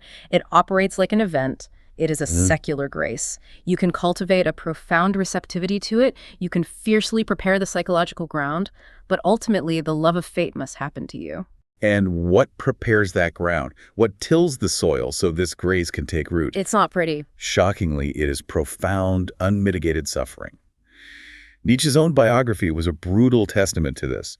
He suffered from debilitating, blinding migraines, chronic vomiting, and terrible physical agony for years of his life. Just relentless pain. But he fiercely refused to view this sickness as an objection to life. He viewed it as the ultimate precursor to amor fati. In his autobiography, Ecce Homo, Nietzsche discusses a concept he calls Russian fatalism. Russian fatalism. He uses the haunting image of a Russian soldier in the midst of a grueling, hopeless winter campaign. When the soldier is completely overwhelmed, freezing, and exhausted beyond the limits of human endurance, he doesn't panic. He doesn't thrash around. No, he simply lies down in the snow. He ceases to react. He drops his internal metabolism to absolute zero to preserve the core spark of life under the most perilous conditions. It is a state of complete, radical surrender. But it is a deeply strategic surrender. When you are hit with profound suffering, your initial instinctual reaction is almost always resentment. You feel anger, bitterness, and a desperate, burning desire for reality to be different. You want to fight it. You burn up massive amounts of spiritual energy fighting the unchangeable. Russian fatalism is the necessary, agonizing step of ceasing to rebel. You strip away the religion of comfortableness. Let it go. You let go of the mendacious idealism that promised you life wouldn't hurt. And in that stripped-down, zero-point state in the snow, you finally create the vacuum necessary for the agapic transfiguration to rush in. Here's where it gets really interesting and honestly a bit risky. I look at this whole process. Yeah. Suffering terribly, collapsing into the snow, letting go, and then suddenly rising up and claiming that you love this agonizing fate. I know what you're going to ask. I have to ask on behalf of the listener, aren't we just gaslighting ourselves? If I am in physical agony or deep grief, and I claim to love the source of that grief, isn't that just a highly sophisticated psychological defense mechanism? A coping strategy. A way to avoid the crushing weight of despair. It feels like standing in a freezing rainstorm, realizing you can't stop the rain, and so you just hypnotize yourself into saying, I love getting soaked, so you don't have to admit how miserable you are. Is amor fati ultimately just a noble form of self-deception? This raises an important question. It's the most important question of all, and Han Pyle addresses this critique head-on. If amor fati required you to literally rewrite the past or to delude yourself into believing that the pain didn't actually hurt, then yes, it would be pathological self-deception. Okay. But true amor fati does not mean you suddenly become a masochist. It does not mean your biological native aversion to pain disappears. You still hate the freezing rain. You absolutely still feel the cold. The physical sensation of the water is identical, but your existential relationship to the cold undergoes a complete transfiguration. How? You don't deceive yourself by looking at the storm and saying, this is actually sunshine. You accept the rain, you feel the violent chill, but you no longer harbor an ounce of resentment against the sky for raining. Ah, the resentment is gone. You no longer waste a single drop of your spirit wishing you were indoors. The resentment evaporates, leaving only clarity. Exactly. Suffering, when it is met with ultimate courage and entirely without resentment, acts as a profound, chemical, sobering agent. It burns away the fog. It burns away all the superficial, lying little charms and distractions of society. And when you emerge from that crucible, if the grace of amor fati has befallen you, you don't emerge numb. You emerge with a hypersensitive, delicate, almost crystalline taste for joy. Yes. The sources highlight this beautiful, quiet image that contrasts so sharply with the wild Dionysian mosh pit. When you achieve this transfigured state, you stop demanding that the universe hand you grand, sweeping victories to feel happy. You don't need fireworks. Your demands on existence become incredibly beautifully modest. Zarathustra is depicted resting under a tree in the afternoon, and he notes that the greatest happiness comes from the gentlest, lightest, quietest things. He finds absolute ecstasy in the rustling of a lizard, a breath, a moment, a twinkling of the eye. You are finally able to notice the rustling of the lizard, because you are no longer blinded by a seething anger about your past, and you are no longer paralyzed by anxiety about your future. You're just there. You are radically, terrifyingly present. Amor fati allows you to live fully in the rest. Now, experiencing all the chaotic forces of the universe as necessarily linked, without demanding that they serve your personal ego. Which is incredible. Now, Nietzsche admits this state is defeasible, meaning it might not last forever. Human beings are fragile, and our psychological strength has limits. The resentment can creep back. We slip up. But in those moments, while it lasts, it is a profound, earth-shaking salvation from the bleak resignation of Schopenhauer. It saves us from just giving up and wanting to die. Opie. Okay, we have covered an immense swirling universe of thought today. Let's briefly connect the dots so we can see the full map of the territory we just crossed. A lot of ground covered. We started by looking straight into the abyss. The unbearable Schopenhauerian reality of life as a state of constant painful wanting. And we examined the Apollonian illusions, the UI we build to hide from it, trying to force order onto the chaos. Then we explored how to dismantle those sterile illusions through the evolution of sacrifice. We saw how we must move past the ascetic ideals and past the active, stagnant nihilism of the modern higher men. The tech bros retreating to bunkers and the academics drowning in data. We must perform the overman's honey sacrifice, pouring our overflowing vital self entirely into the present moment. We then faced the ultimate diagnostic crucible, the eternal recurrence. The demon in your bedroom asking if you could live this exact sequence infinitely. The heaviest burden. And we learned, through Deleuze and Ron Shafrick's heartbreaking story, that this test isn't about desiring the static past to repeat, but about radically affirming the chaotic dice throw of constant becoming, affirming the painful death of our old selves. And finally, we arrived at the only psychological state that allows you to survive that test. Amor fati, the love of fate. Not an erotic love that demands reality be inherently good, but an agapic, value-bestowing love that transfigures the meaning of our suffering. A mediopassive surrender in the snow that cures our resentment and ultimately allows us to hear the rustling of a lizard. Which brings us back to where we started. Remember the modern obsession with finding a clean, binary diagnosis for our pain? The Socratic delusion that we can just engineer a flawless, painless life if we just get enough data? It's everywhere. Nietzsche takes a hammer to that entire paradigm. He tells us that trying to sanitize life is a coward's delusion that will ultimately crush our spirit. The diagnosis isn't a broken bone to be set. The diagnosis is the chaotic, suffering reality of life itself. And the cure is to drop the shield and embrace the messy, agonizing, staggeringly beautiful totality of the storm. It is never about fixing the human condition. Yep. It is entirely about transfiguring our relationship to it. So I want to leave you with a final challenge, a provocative thought to mull over as you go about your day or as you lay in bed tonight. Think about a regret you have, a deep, lingering regret that you revisit when you can't sleep. Or think about a difficult, painful, unchangeable reality in your life right now. An illness, a loss, a failure.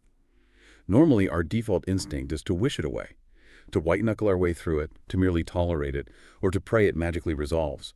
But instead of pushing it away, what would happen if you actively threw the dice with it? What if that specific agonizing pain, that exact embarrassing regret, isn't a glitch in the matrix of your life story? What if it is the exact necessary, irreplaceable ingredient for the next version of yourself to be born? If the demon visited you tonight in your loneliest loneliness, could you look at that specific pain, look it right in the eye without a shred of resentment and say, "Thus I willed it"? Imagine looking right at someone, right? And they were being incredibly rude to you. Okay. Like snapping, rolling their eyes, talking down to you. Yeah. But because you lack the specific vocabulary word for rude in your native language, your brain literally refuses to let you see it. Wow. Yeah. You don't just ignore the behavior. Yeah. Your physical eyes process a completely different reality. Uh-huh. So today we're exploring this terrifying idea that your eyesight isn't just a passive camera. Yeah. It's actually a hostage to your vocabulary. It's a hostage. Yeah, and it completely dismantles the bedrock of how we think we operate in the physical world. I mean, we operate under this assumption that perception is bottom up, you know. Right, like light hits the eye, we see what's there. Exactly. Light hits the retina, their brain processes the shapes, and then later we apply a moral judgment or a linguistic label to what we just saw. Mm-hmm. But what if the label is already acting as like a bouncer at the door of your visual cortex? Okay, let's unpack this. Yeah. Because if that's true, it means reality is essentially a construction project happening behind our backs. Yeah. And today, for our deep dive, we're looking at the collapse of reality as we know it. We're going to use Friedrich Nietzsche's fragmented history to understand how we build our conceptual world, and then Iris Murdoch's moral psychology to see how our brains physically filter our eyesight. Which is fascinating. It is. And finally, we'll dive into Samuel Beckett's absurdist theater to ask, well, what happens when all those filters just drop away? Right. And to even begin to approach those massive existential questions, we really have to start with the architect of this kind of thinking. Nietzsche. We have to understand why this man, the guy who fundamentally questioned the structure of reality and famously declared God is dead, why he is so notoriously misunderstood. Because if we don't understand how his philosophy was constructed and honestly reconstructed by others, we can't use it to decode our own perception. Yeah, and deciphering his philosophy sounds less like reading a book and more like doing, forensic accounting on a crime scene. That's a great way to put it. I was reading this scholarly review from Agonist by Stavros Patoussis. He's reviewing the New Cambridge Companion to Nietzsche, and it just highlights this massive scholarly battleground. Like, you can't just pick up a copy of Beyond Good and Evil and say, here is what Nietzsche thinks. You absolutely cannot. Patoussis points out that interpreting Nietzsche is fraught with these profound methodological pitfalls. Right. The most glaring issue is that scholars traditionally divide his work into three distinct phases. You have the early phase, which is heavily influenced by Schopenhauer and Richard Wagner. That includes The Birth of Tragedy. Okay.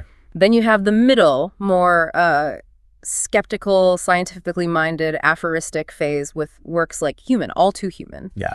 And finally, the late phase, the explosive prophetic era featuring Beyond Good and Evil and On the Genealogy of Morality. But wait, don't all writers evolve? I mean, my political opinions from a decade ago are definitely not my opinions today. Right. Totally normal. So why is this treated as a unique crisis for Nietzsche scholarship? It's a crisis because of how scholars treat that evolution. Patoussis highlights a critique of a chapter by James the Sporter, which focuses on antiquity in Nietzsche's thinking. And the pitfall is that interpreters often take a concept from his early phase, like his really strong anti-historicism in The Birth of Tragedy, where he's romanticizing the mythic pre-rational power of the ancient Greeks, and they treat it as his final definitive word on how he viewed the Greeks throughout his entire life. Oh, wow. So they're flattening his entire lifespan into one static document. Exactly. That's like, it's like training an AI on a corrupted data set where half the code is finished, polished software, and the other half is just the developer's angry late-night diary entries from 10 years prior. Yes. And they're treating it all as the exact same operating system. That is a brilliant analogy. And the late-night diary entries part of your analogy is actually the biggest crisis in Nietzsche scholarship right now. Yeah. This brings us to the problem of textual fidelity, specifically the Nachlass. The unpublished stuff. Right, his unpublished posthumous fragments. The famous will to power concept falls right into this trap, doesn't it? Yeah. Because I mean, I've always seen will to power quoted as his ultimate defining dogma, like the fundamental driving force of all living things. And this is where the forensics are required. The reviewer notes that another contributor to the companion, Lawrence J. Attab, falls into the very trap of treating published and unpublished sources as equally worthy. Oh, interesting. Let's look at the mechanics of this. In a published, carefully edited text like Beyond Good and Evil, Nietzsche proposes the will to power as a hypothesis. Just a hypothesis. Just a hypothesis. He literally frames it as an experiment in thought. Yeah. He asks, suppose finally we succeeded in explaining our entire instinctive life as the development and ramification of one basic form of the will. So he's pitching an idea. He's saying, what if we looked at the world this way? Exactly. But then you have his private, unpolished notebooks.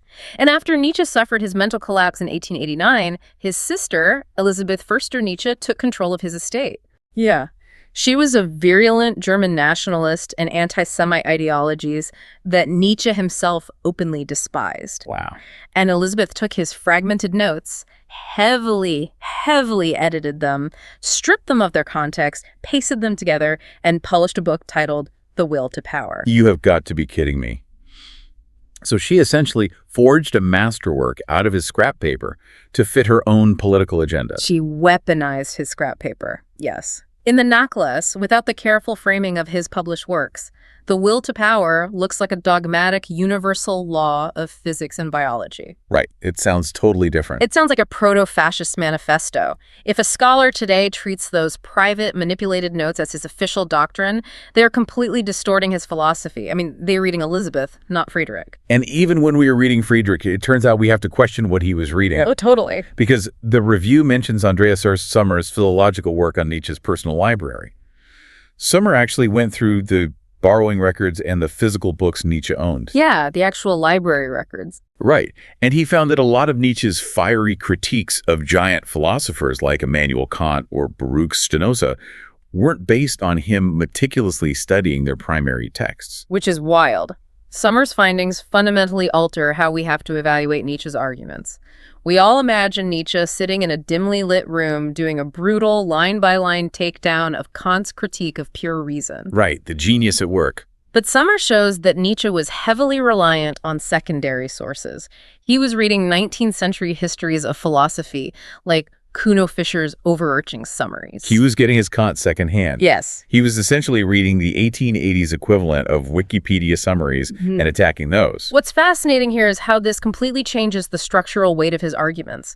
If Nietzsche attacks Kant based on a popularized secondary interpretation, he might be successfully destroying that specific 19th century interpretation, but he might entirely miss Kant's actual underlying mechanism. Oh. It means we have to read Nietzsche not always as a rigorous, systematic philosopher dismantling his peers, but as a cultural critic dismantling the ideas of his peers as they existed in the cultural ether of his time. I have to say, it makes him seem a lot more fallible. Definitely. But it also leads to a much bigger question. If his work is so fragmented, so heavily edited by bad actors, and based on, frankly, Wikipedia-level summaries, why are we still using him to diagnose reality? Why is he so foundational if the foundation itself is this messy? Well, because the messiness is the philosophy. What do you mean? Nietzsche actively resisted building a neat, systematic philosophy where A leads to B leads to C, like Hegel or Kant tried to do. He wrote in aphorisms, short, punchy, isolated paragraphs that sometimes contradict each other. He wrote poetic allegories like, "Thus spoke Zarathustra." So he didn't want to build a system because he didn't believe systems were true. Exactly. And because his writing is so fragmentary and stylistic, it becomes a mirror for whoever's reading it. Stephen Mulhall, in the review, discusses the Anglophone reception of Nietzsche over the last 30 years. And depending on the prevailing academic trend, people find the Nietzsche they want to find. Give me an example. So when psychoanalysis was booming, scholars read him and declared him the precursor to Freud. When analytic philosophy needed a historical anchor, they extracted his theories on naturalism. Post-structuralists read him and anointed him the godfather of deconstruction. It seems like he functions less as a philosopher and more as a philosophical Rorschach test. That is the ultimate delicious irony of Nietzsche's scholarship. The very act of interpreting Nietzsche of academics projecting their own conceptual frameworks onto his texts, filtering out the fragments that don't fit, and building a coherent narrative that serves their specific academic needs. Yeah. It perfectly demonstrates his own core philosophical concept of perspectivism. Perspectivism, the idea that there is no single, objective, God's eye view of truth, only different perspectives driven by the underlying needs of the observer. Precise. So, by failing to objectively define him, scholars are actually proving him right. They are proving that our underlying needs and concepts dictate what we are capable of seeing in a text. Which is the perfect pivot. Because if we take this concept of perspectivism, this idea that your underlying conceptual framework dictates what you find in a book, and apply it to literal physical eyesight, things get incredibly strange. They really do. We're moving from the academic reading of texts to the real-time neurological processing of reality. We are shifting from epistemology to moral psychology, and specifically into a paper by Paul Katsafanas. Katsafanas explores the cognitive penetrability of perception, drawing heavily on the philosopher Iris Murdoch. Cognitive penetrability. For the listener, what is the actual mechanism at play here? How does a thought penetrate an eyeball? To understand the mechanism, we have to look at how cognitive science views top-down versus bottom-up processing. Okay, bottom up first. Bottom-up processing is sensory-driven. Light enters the retina, signals travel the optic nerve, the visual cortex detects edges and colors, and you see a red octagon. Then, in a separate, later cognitive step, you apply the concept stop sign. Got it. And top down. Top-down processing suggests the reverse.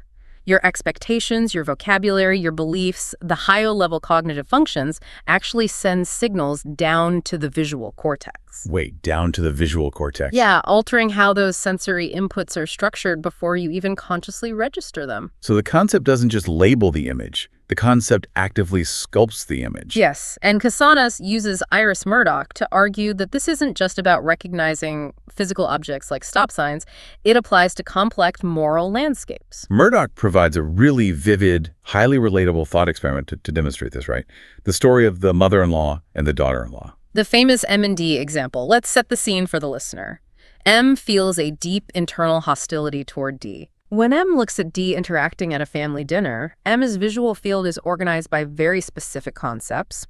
She categorizes D's physical movements and speech as pert, brusque, bumptious, and tiresomely juvenile. So an M views D through a conceptual framework of unrefined annoyance. Yes. But M is an intelligent, self-critical person. She realizes her perception might be clouded by prejudice, snobbery, or jealousy that her son married someone outside their social class. Right. So M decides to engage in an internal moral reflection.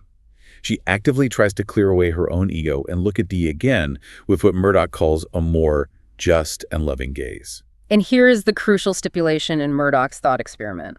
Time passes, but D's physical behavior does not change at all. The external physical facts of the world, the decibel level of D's voice, the exact kinetic movements of her hands. They remain mathematically identical. But after M does this internal moral work, her physical perception shifts. She looks at the exact same physical movements, and now she sees D as refreshingly simple, spontaneous, gay, and delightfully youthful. I'm going to stop you right there because I am struggling to buy the mechanics of this. Okay, why? How is this cognitive penetrability and not just standard issue politeness? Isn't M just suppressing her annoyance? She sees D being brusque, but she bites her tongue and says, I'm going to take the high road and call it spontaneous. That's a post-perception judgment, not a new reality. It is vital to separate the judgment from the perception here.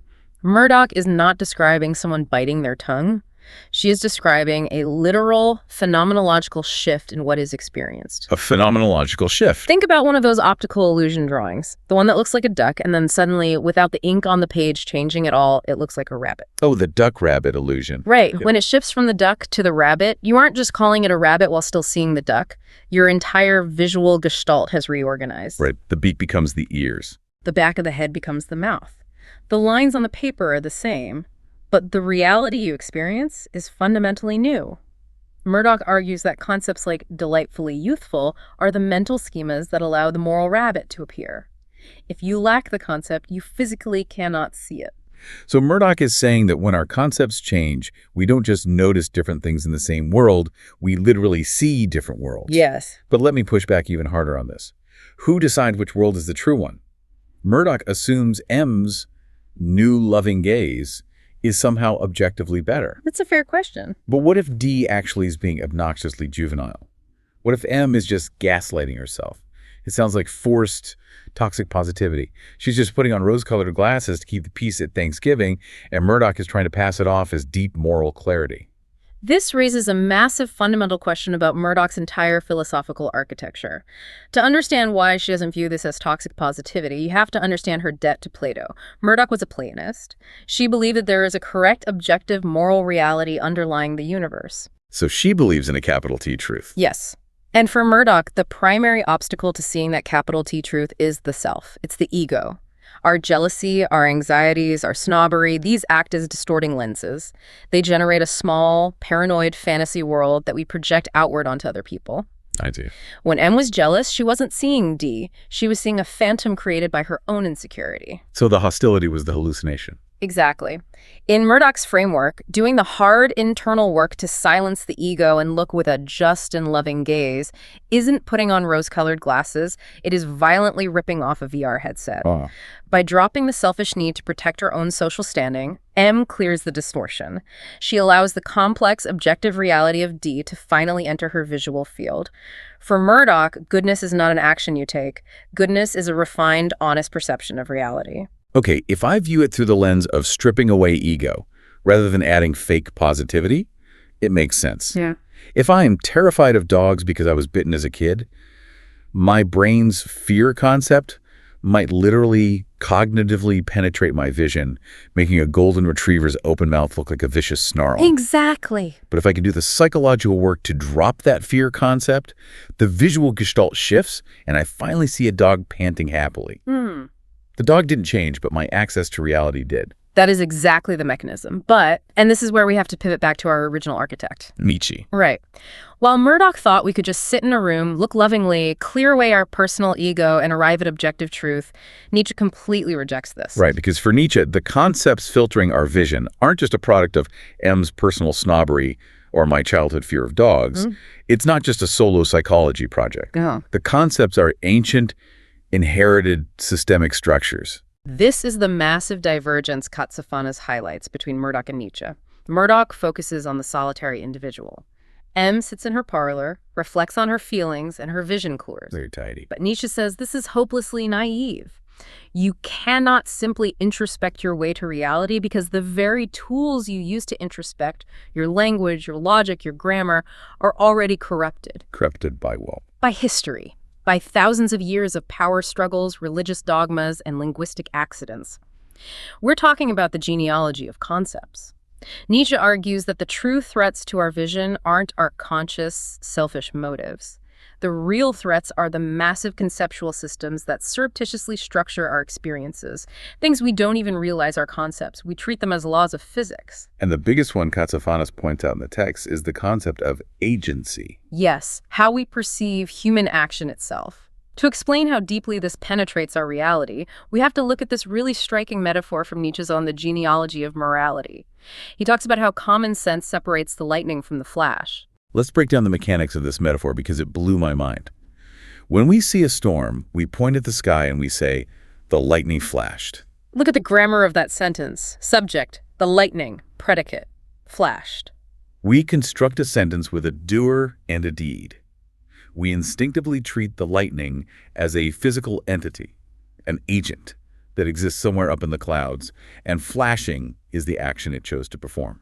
And Nietzsche points out the absolute absurdity of this. There is no lightning existing behind the flash, waiting in a dressing room, deciding whether or not to manifest itself. The lightning is the flash. The doer and the deed are fundamentally one and the same. There is no indifferent, neutral substratum behind the energy. But our linguistic mechanism, the subject-predicate structure of Indo-European languages, forces us to invent a noun. We literally cannot speak without inventing a phantom doer behind the action.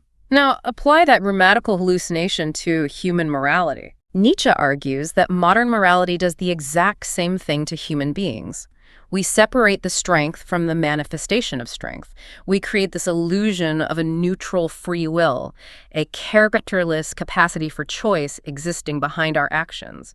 We say, I am a good person, I just did a bad thing, as if the I is a ghost in the machine, separate from the deed in the physical world. So we invented the concept of the soul, or free will, essentially, as a grammatical error. A grammatical error that was highly politically useful. How so? Nietzsche argues this separation of doer and deed was championed by the weak to make the strong accountable. If the strong person is just a force of nature, like an eagle eating a lamb, you can't hold the eagle morally guilty. An eagle is eating lambs. It's just doing what it does. Exactly. But if you convince the eagle that it has a neutral free will existing behind its talons, and that it chooses to flash its lightning, suddenly you can hold it morally culpable for not holding back. Wow. So guilt requires the invention of a neutral agent. Yes. And Katsafanas points out that ancient morality like Homeric Greeks didn't see the world this way at all.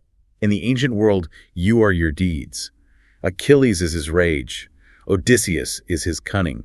There was no internal, detached self separate from what they actually enacted in the world. And Nietzsche's point isn't just a neat piece of literary trivia. His point is that because we have inherited and internalized this modern concept of free will, we literally perceive ourselves differently than the ancients did.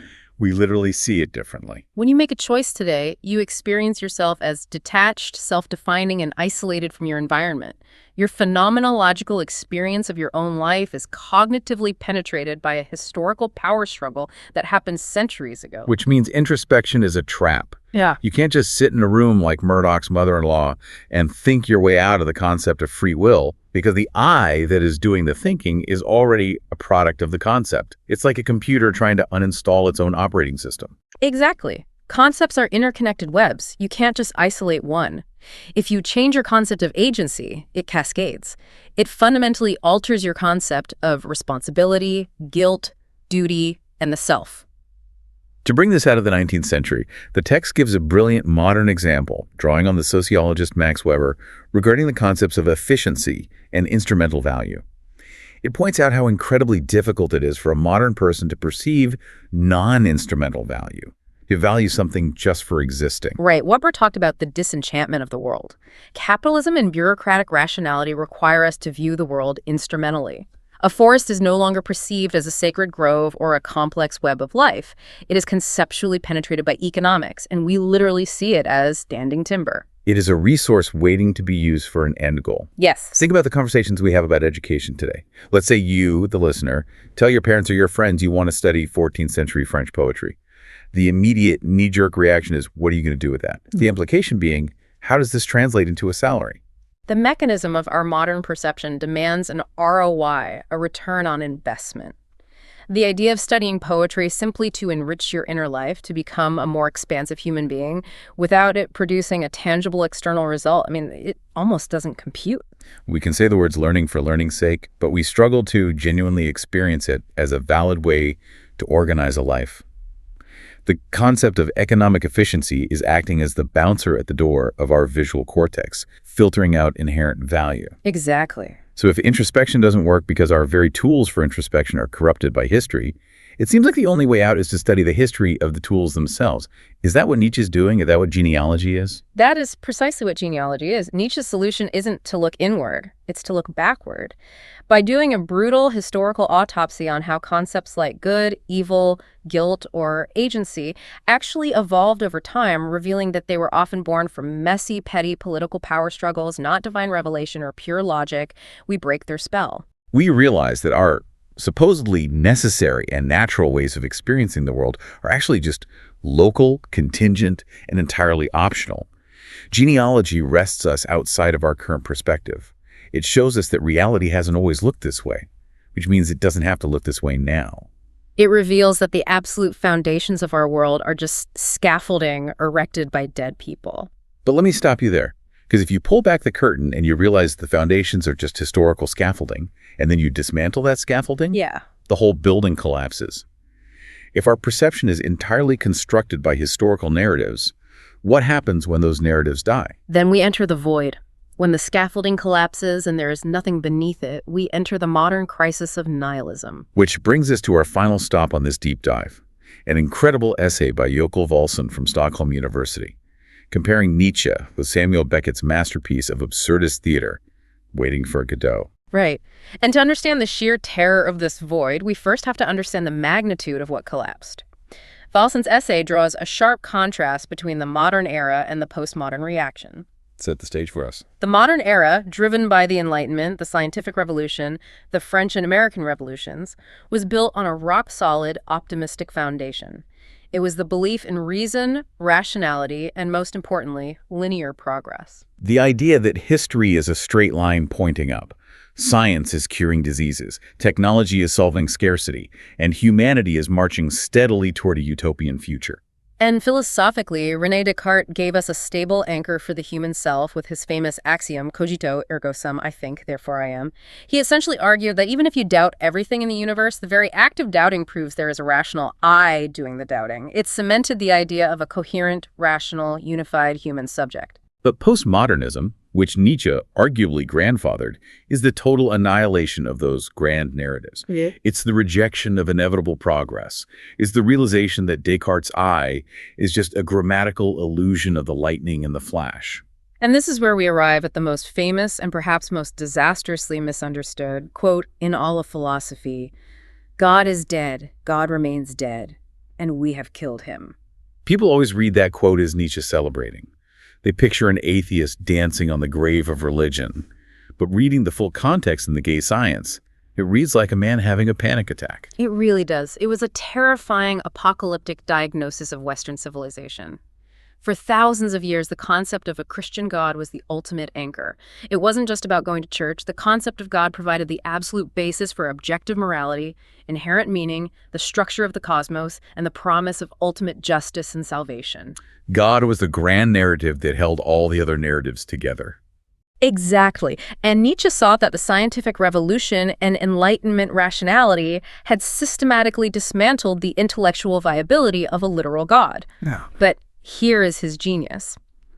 He realized that the Enlightenment thinkers thought they could kill God but keep the morality. Oh. They thought they could ditch the Bible but keep the concepts of universal human rights, objective truth, and inherent value. And Nietzsche said, no, you can't. You can't unmoor the ship and expect it to stay in the harbor. He was warning them, like, you don't realize it yet, but the highest values have devalued themselves. The foundation is gone and the building is falling in slow motion. Exactly. He predicted a couple of centuries of unprecedented psychological and political calamity as people desperately tried to replace that lost anchor with new fanaticisms like nationalism or totalitarianism. And the baseline psychological state of a civilization, when the values collapse and nothing replaces them, is nihilism. To truly understand the suffocating weight of this nihilism, we have to look at the philosopher who heavily influenced the young Nietzsche and perfectly anticipated Samuel Beckett, Arthur Schopenhauer. Let's talk about Schopenhauer's metaphysics because it is brutally bleak. Schopenhauer believed that if you strip away all the illusions, the fundamental nature of the universe wasn't a benevolent, rational God. It was a blind, irrational, endless striving that he called the will to live. It is a cosmic, hungry force. And because humans are manifestations of this will to live, we are fundamentally driven by desire. We are constantly striving for things we lack. And Schopenhauer argued that because lacking things causes pain, the baseline default state of human existence is suffering. When you lack food, you suffer hunger. When you lack companionship, you suffer loneliness. But here is the terrible catch in Schopenhauer's mechanism. What happens when you actually strive, work hard, and finally get what you want? You don't achieve lasting happiness. No. According to Schopenhauer, if you satisfy your desires, the suffering momentarily ceases, but it is immediately replaced by a crushing existential boredom. That is the pendulum of human existence. Mhm. You are either agonizing over what you don't have, or you are profoundly bored by what you do have. Happiness is just the fleeting negative space between suffering and boredom. It is the ultimate pessimism. And this suffering-boredom pendulum connects directly to the plotless, agonizing void of Samuel Beckett's Waiting for Godot. For the listener, if you haven't read or seen Godot, the premise is absurdly simple. Two tramps, Vladimir and Estragon, are stuck on a desolate country road with a single leafless tree. They are waiting for a man named Godot. And literally nothing happens. Nothing happens. They wait Godot never arrives. They say they will leave, but they don't move. Curtain falls. The play is a masterpiece of rendering Schopenhauerian existence and Nietzschean nihilism in real time on a stage. Vladimir and Estragon exist in a post-apocalyptic vacuum. The grand narratives are dead. They can't communicate clearly. Their dialogue constantly breaks down. They can't even remember what happened yesterday. Descartes' coherent, rational self has completely fragmented. They're essentially trapped in the dead center of Schopenhauer's pendulum. They are suffering from physical ailments. Estragon's feet hurt. Vladimir has a bladder issue. But mostly, they're just enduring the sheer agonizing weight of passing time. And because facing the pure, unadorned reality of existence without a narrative is too psychologically devastating to bear, they have to fill the empty void with trivial distractions. Valson highlights how they constantly invent little games just to generate the illusion that time is moving forward. Let's look at the mechanics of the famous scene with the boots. Estragon is sitting on a mound, struggling to take off his tight boot. He gives up. Vladimir suggests he try putting it back on. Estragon asks if it would be a good thing, and Vladimir replies, "It'd pass the time. I assure you it'd be an occupation." An occupation. They are fully self-aware that the action has no inherent value. Its only function is to distract them from the silence. And I want you, the listener, to think about your own life for a second. Think about a quiet Sunday afternoon when all your chores are done, you have no plans, and you were just sitting alone in a room. Oh, totally. The silence gets loud, doesn't it? The anxiety starts to creep in. Yeah. What do? You pull out your phone, you open Twitter, you scroll for 2 minutes, you close it, you open Instagram, you close it, you walk to the fridge, look inside, and close the door without taking anything. The doom scroll is our modern equivalent of playing with the boots. Exactly. It's all just a defense mechanism. We are terrified of sitting silently in a room and experiencing the naked reality of existing. We need an occupation to fend off the void. If we connect this back to Nietzsche, Vladimir and Estragon perfectly represent his concept of the last man. In Thus Spoke Zarathustra, Nietzsche feared that after the death of God and the collapse of grand narratives, humanity wouldn't rise to the occasion to forge new values. Right. Instead, they would deteriorate into the last man, a pathetic creature without ambition, without courage to suffer, seeking only comfort, warmth, and petty distractions. The last man blinks at the universe, utterly baffled by existence, but entirely unable to create his own meaning. Vladimir and Estragon are the ultimate last men. They're completely paralyzed. So we've arrived at the bottom of the void. Both Nietzsche and Beckett present us with this godless, meaningless, post-narrative universe. But what I find absolutely fascinating is that their solutions, their prescriptions for how you and I should survive this reality, are diametrically opposed. They look at the exact same terrifying void and draw entirely divergent conclusions about human agency. Let's look at Nietzsche's solution first, because he vehemently rejected Schopenhauer's pessimism. He didn't want us to just resign ourselves to the doom scroll. He wanted us to conquer it. His solution hinges on a complex triad of concepts: the Übermensch, which translates to the overman, the will to power, and crucially, amor fati, the love of fate. To achieve amor fati, Nietzsche proposes what is arguably the most terrifying thought experiment in Western philosophy: the eternal recurrence. The demon's proposition from the gay science. I want to bring the listener directly into this thought experiment. Think about the most painful moment of your life. Think about the worst heartbreak, the most humiliating failure, the deepest grief you have ever felt. Now listen to the demon. Imagine a demon creeps into your loneliest loneliness and whispers to you, "This life, exactly as you now live it and have lived it, you will have to live once more and innumerable times more, and there will be nothing new in it, but every pain and every joy and every thought and sigh and everything unutterably small or great in your life will have to return to you, all in the same succession and sequence." The absolute horror of that. Most people would throw themselves on the ground, curse the demon, and gnash their teeth. Because, as Schopenhauer pointed out, life is saturated with suffering.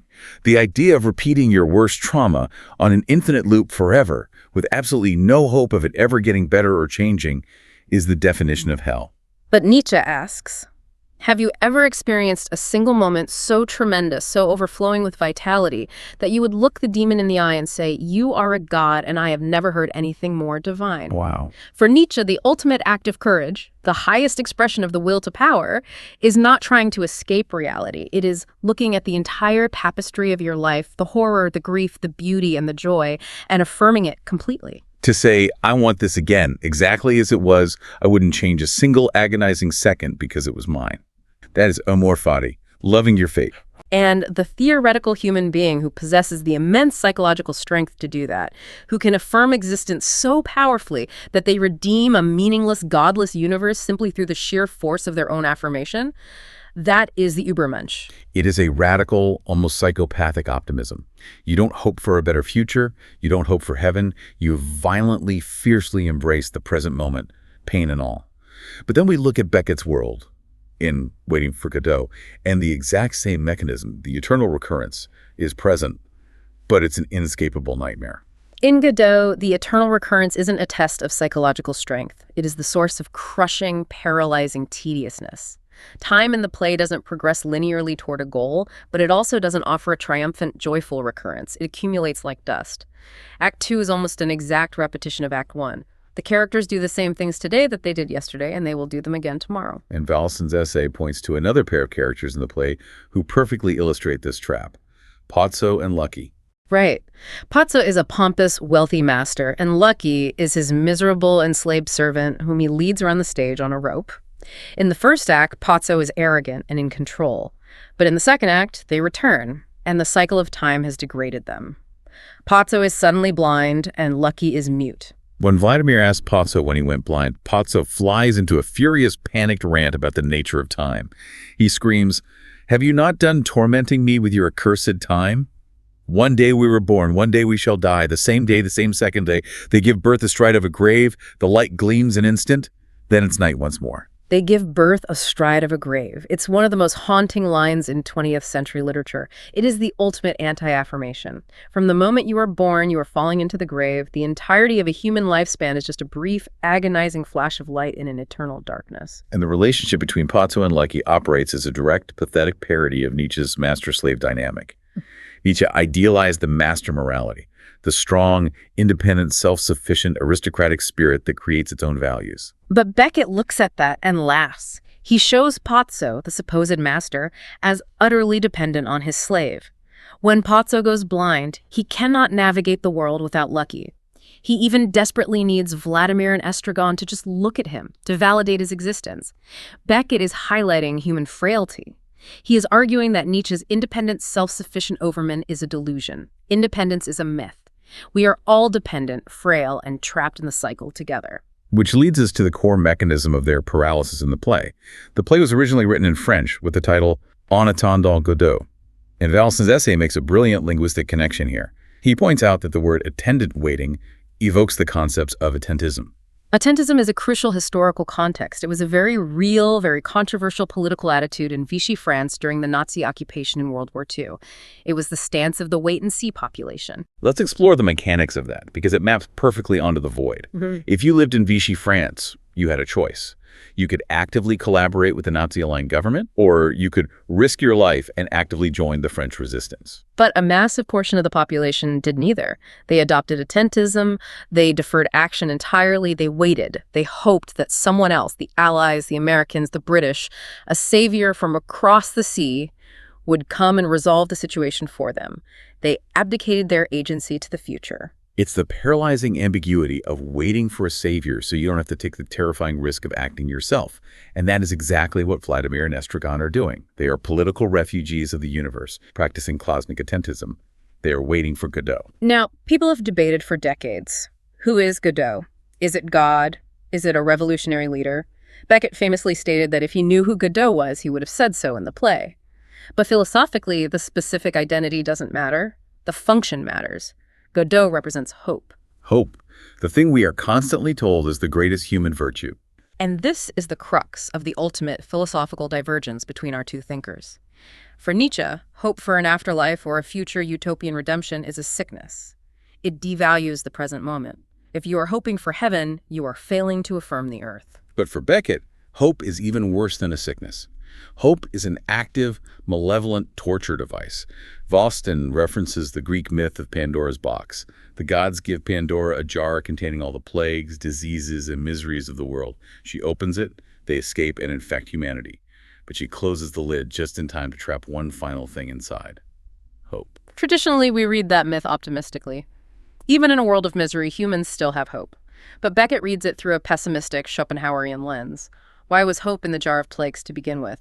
because hope is the ultimate evil. Hope is the delusion that prolongs the torment. That is devastating. Hope is the delusion that keeps the tramps trapped on that desolate road. Let's look at the stage directions. At the end of both acts, they say, well, shall we go? Yes, let's go. And the final stage direction is they do not move. They could leave. They aren't physically chained to the tree. They could walk into the woods. They could try to find food. They could take control of their own demise. But they say, we can't leave. We're waiting for Godot. Hope literally paralyzes their motor functions. Imagine it this way, bringing it back to the physical world. You are lying on a bench press and you are handed a massively heavy barbell. It is crushing your chest. Nietzsche looks at you and says, you must lift it. Embrace the agonizing pain in your muscles. Overcome the physical resistance. Exert your will to power and push it off you. Become the overman. And Beckett looks at you and says, you are already crushed under the barbell. You are pinned to the floor. And your hope that a guy named Godot is going to walk into the gym and lift the barbell off your chest is the exact illusion that is keeping you lying there suffocating instead of accepting your reality. That is a phenomenal analogy. For Beckett, the stripping away of all transcendental illusions, killing God, killing progress, and finally killing hope, reveals the naked, bleeding wound of mere being. But paradoxically, and this is where Valsen's analysis gets incredibly profound, Beckett does offer a kind of salvation.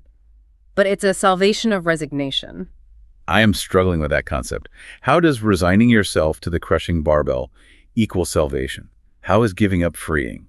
Because if hope is the mechanism keeping you paralyzed, if the agonizing attentism of waiting for a savior who will never arrive is what keeps you trapped at the tree, then abandoning hope is the only thing that actually frees your agency. If Vladimir and Estragon truly deeply accepted that Godot was never coming, that there is no grand narrative, no external meaning, no savior to rescue them, the spell would be broken. They would realize they are completely alone. They might be miserable, they might be hungry, but they could finally leave the tree. They would be forced to take fate into their own hands, even if it just meant walking down the road. Exactly. Beckett's profound, pitch-black pessimism might actually be a more practical, psychologically grounded comfort than Nietzsche's exhausting, superhuman demand to joyfully affirm an infinite loop of suffering. Resignation allows you to finally exhale. Wow. So what does this all mean? We have covered an immense, almost overwhelming amount of philosophical ground today. We started with the sheer forensic difficulty of pinning down exactly what Nietzsche meant, uncovering how his sister manipulated the Nachlass, and how scholars project their own academic needs onto his fragmented texts. We moved into the cognitive science of moral psychology with Iris Murdoch and Paul Katsafanas, exploring how our very physical eyesight is cognitively penetrated by our concepts, how stripping away our ego and shifting our moral framework literally alters the physical world our brain allows us to see. We looked at Nietzsche's genealogy, realizing that those concepts aren't just personal biases, but deep historical linguistic inheritances. Things as fundamental as grammar force us to invent the illusion of free will and agency, disconnecting us from the ancient experience of simply being our deeds. And finally, we face the terrifying collapse of all those historical narratives. The death of God, the Schopenhauerian pendulum of suffering and boredom, and the ultimate existential choice when facing the void. Do we attempt Nietzsche's radical, almost impossible affirmation of the eternal recurrence? Or do we accept Beckett's salvation of resignation, abandoning the paralyzing hope of waiting for Godot? It brings us right back to our opening scenario. The idea that your perception is a hostage. The world you see in front of you, the morality you feel in your gut, the meaning you desperately chase. It is all constructed scaffolding. It is shaped by the language you inherited, by the historical power struggles of dead people, and by the desperate narratives we tell ourselves just to keep the void of a quiet Sunday afternoon at bay. And perhaps realizing that the lines of reality are drawn by us and can therefore be redrawn is the first terrifying step to seeing clearly. But before we wrap up, I want to leave you with one final structural thread to pull, something that ties both of these towering figures together in a way that neither of them might have been comfortable admitting. Oh, I'm ready.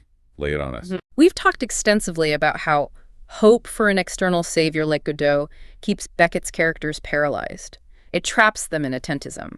But consider Nietzsche's grand solution. Nietzsche demands that we overcome nihilism by striving for the Übermensch, this idealized, perfect, radically affirmative human being of the future who has conquered their history.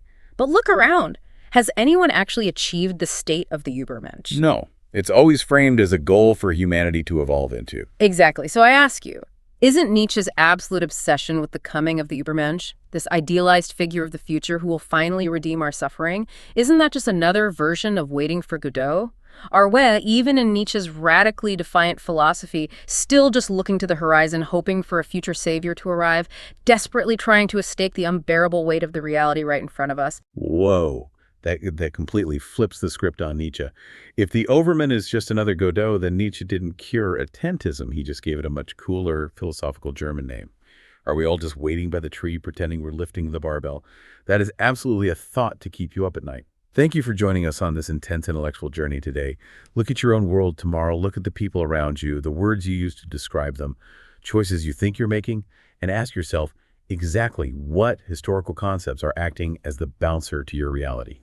We'll see you next time on The Deep Dive. Think about the baseline conditions of your life right now. I mean, just really look around you. You are operating in an era of absolute, historically unprecedented freedom. Oh, absolutely. Right. Like if you look at it strictly through the lens of engineering or, I don't know, resource allocation, the graph of human progress points straight up. Vertical line. Exactly. We conquered the major plagues. We mastered agriculture to the point of just massive surplus.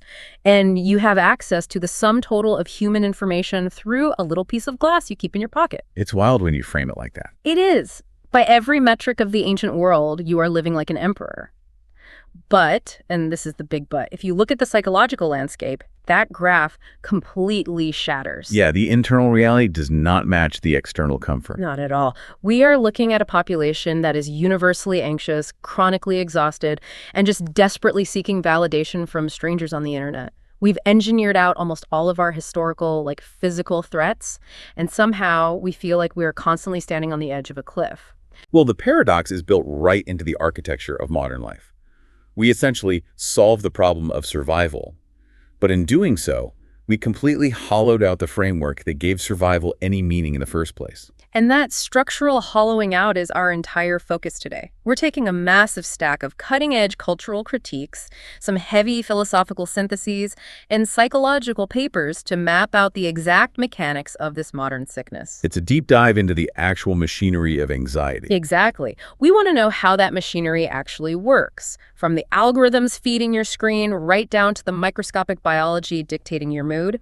And more importantly, we are searching the literature for a viable way out of it. Because the stakes here are incredibly intimate. I mean, we are dealing with concepts from 19th century philosophy today, but they aren't just theoretical. No, they're hyper-relevant. Right. They dictate how you perceive your own reflection, how you interact with the digital feed, and whether your sense of free will is, a biological reality or just a necessary hallucination. Now, before we step onto the ice here, I want to set a really clear boundary. Always a good idea with this kind of material. Yeah, because some of the research we're unpacking today dives deep into the mechanics of modern institutions. And the authors we're citing, they apply their frameworks to highly charged contemporary cultural movements. Right. They critique the internal structures of modern progressivism, conservatism, organized religion, feminism. All the third rail topics. So, as your analytical guides through this literature today, we are acting strictly as just that, guides. We're entirely agnostic on the politics. 100%. We are not endorsing any political ideology. We're not taking any sides in the culture war. Our sole objective is to dismantle the engines of these arguments, spread the parts out on the table, and figure out how the authors believe these ideological machines function. And the value of this material really lies in that mechanical analysis. When you can look past the political labels and just examine the feedback loops that govern human behavior, the insights become completely universal. Totally. So, to get to those modern feedback loops, we have to start at the epicenter of the earthquake. We have to go all the way back to 1882. Friedrich Nietzsche's The Gay Science. That's the one.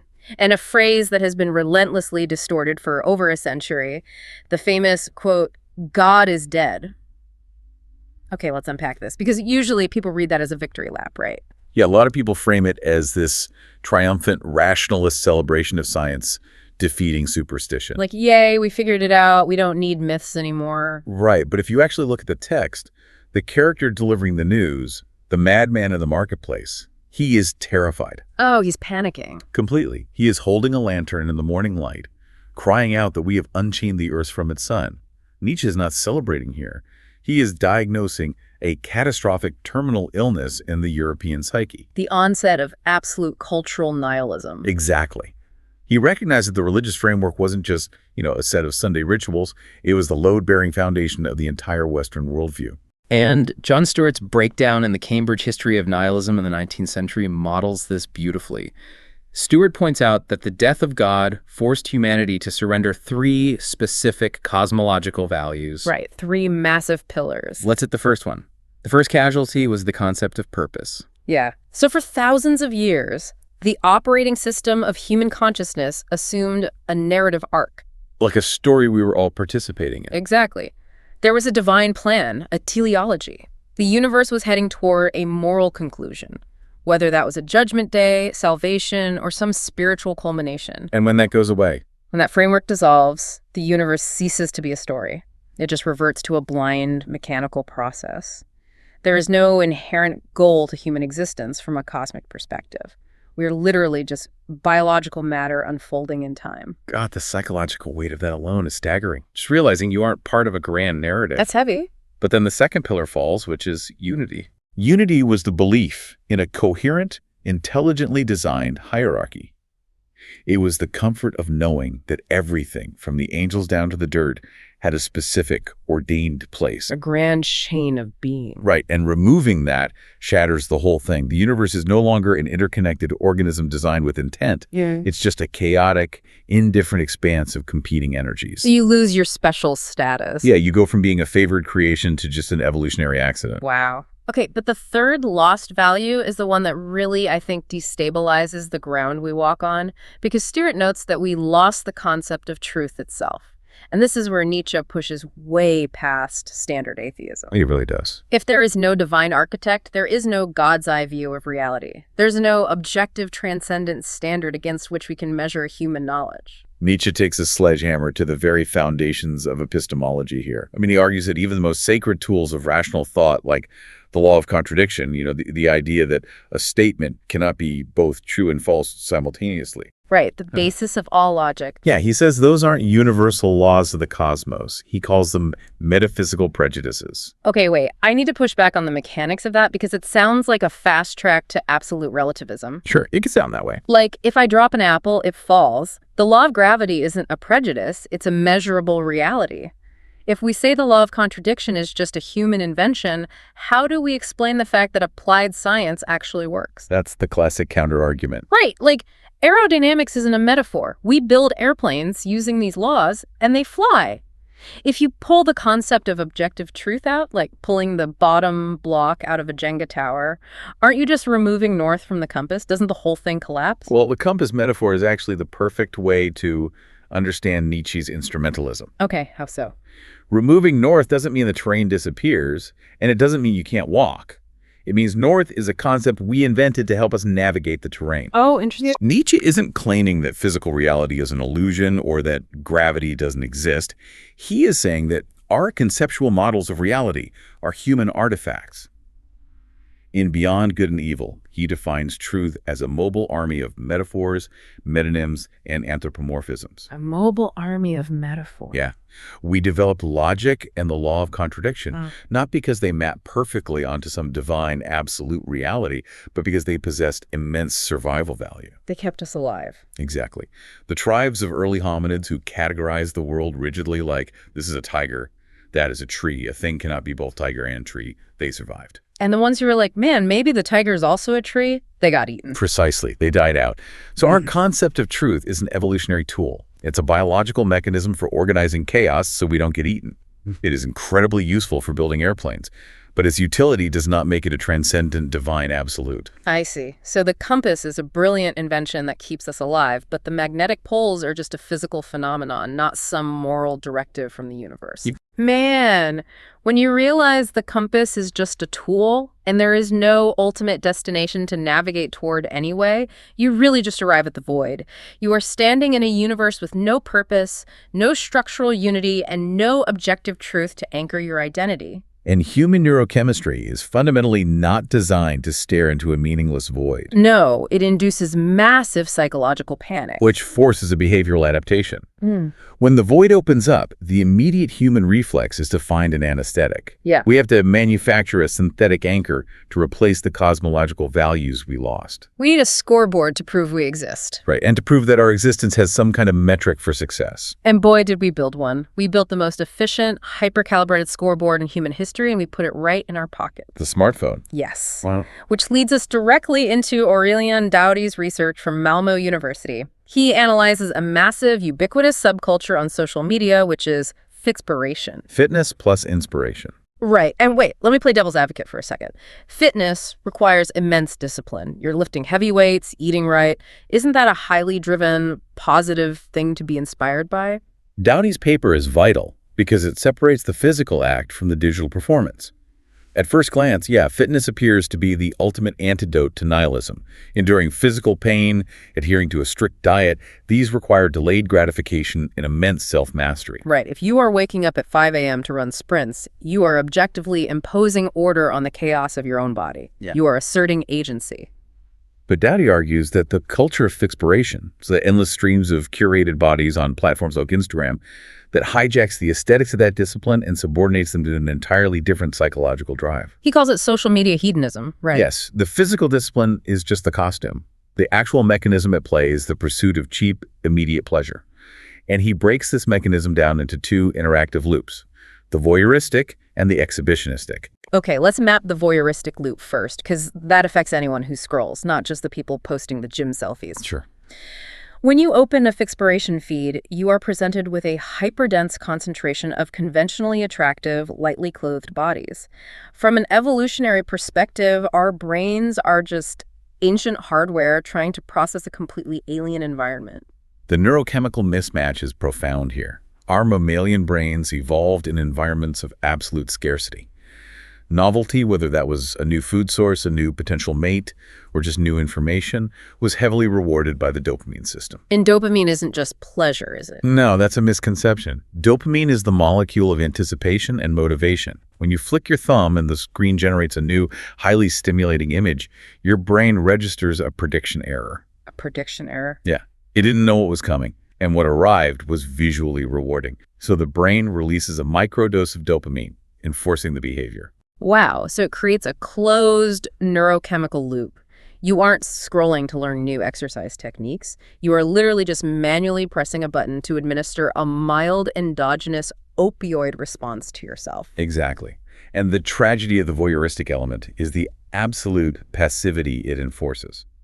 You are consuming the visual aesthetic of hard work, but you are doing it while lying completely motionless on a couch. The ultimate irony. The user becomes a captive consumer of distraction, using the endless novelty to drown out the silence of that philosophical void we just discussed. Okay, so that's the consumer. But the exhibitionistic element, the side of the people actually posting the content, is even more complex, right? Because they actually are doing the hard work in the gym. They are, but Doughty argues their motivation has been completely externalized. Fitspiration provides a socially sanctioned loophole for overt self-sexualization. Right, because if a person just posted pictures of their physique in their underwear every single day, the social immune system would reject it as grotesque narcissism. People would think they lost their minds. Yeah, but the hashtag Fitspo acts as a legitimizing shield. By framing the image under the guise of health or the daily grind, the vanity is sort of laundered into virtue. And Doughty points out that the underlying drive here is narcissistic compensation. Narcissistic compensation. Yeah. When you lose the internal anchor, when you don't have a soul guaranteed by a grand cosmic order, you have to construct an identity entirely from the outside in. You outsource your selfhood to the crowd. Exactly. You only feel real when the metrics, the likes, the comments, the follower counts tell you that you are real. But the fundamental flaw in that compensation is that the validation is entirely ephemeral. The dopamine spike of hitting 1,000 likes degrades almost instantly. It vanishes. So the locus of self-worth is totally unstable because it relies on the unpredictable whims of an anonymous crowd. Therefore, the behavior has to be repeated, constantly escalating in intensity and frequency just to maintain a baseline sense of existing. You are running on a validation treadmill. Here's where it gets really interesting, because this digital behavior perfectly manifests the ultimate nightmare scenario Nietzsche predicted over a century ago. The last man. The last man. He didn't just diagnose the void, he prophesied the specific type of human being who would emerge to inhabit it. Yeah, in Thus Spoke Zarathustra, Nietzsche contrasts his ideal of human greatness with the last man. And who is the last man? The last man looks at the terrifying freedom of a universe without God and simply cowers.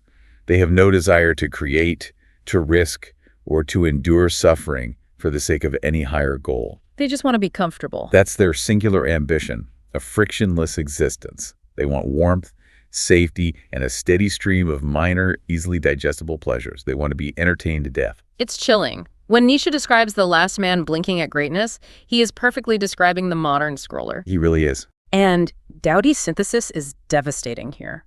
Fitspiration is the ultimate camouflage for the last man. It wears the muscular, sweat-drenched aesthetic of the ancient warrior, but the internal engine is pure, comfort-seeking cowardice. It's the avoidance of the hard, solitary work of building an internally accountable self, traded for the cheap warmth of crowd approval. Okay, so the critical question this raises is one of cultural evolution. Why did the last man win? Why did our civilization build a massive technological infrastructure specifically designed to cater to our weakest, most validation-hungry impulses rather than our capacity for greatness? That is the core question. And to answer that, we have to pull up the floorboards of Western civilization and look at the source code of our values. Let's do it. We have an operating system that fundamentally mistrusts strength and elevates fragility. And Nietzsche maps the architecture of this operating system in his book on the genealogy of morals. Right, and Philip Putintsev's analysis of this text is essential because it dismantles the illusion that morality is just a fixed, eternal law. We tend to view our current moral framework, the prioritization of empathy, the protection of the weak, the suspicion of unchecked power, as the inevitable endpoint of human enlightenment. Like we finally grew up and figured out how to be good. Exactly. But Nietzsche argues that this framework is an invention. It is a psychological weapon forged in a historical power struggle. He divides the history of human values into two opposing systems, master morality and slave morality. Man, the mechanics of master morality are incredibly jarring to the modern ear. To understand it, you have to look at the aristocratic cultures of the ancient world. Think of Homeric Greece or early Rome. Right. In those cultures, the ruling class experienced their own vitality, their physical strength, their wealth, and their capacity for conquest as self-evident virtues. They didn't apologize for it? Not at all. They looked inward, saw their own power, and declared, "We're good." The concept of good was inextricably linked to excellence, nobility, and raw life force. And the crucial distinction is what they considered the opposite of good.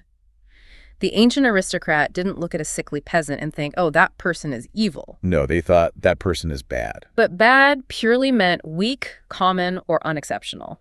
It was a descriptive categorization, not a moral condemnation. Master morality is entirely self-affirming. It starts with a yes to the self.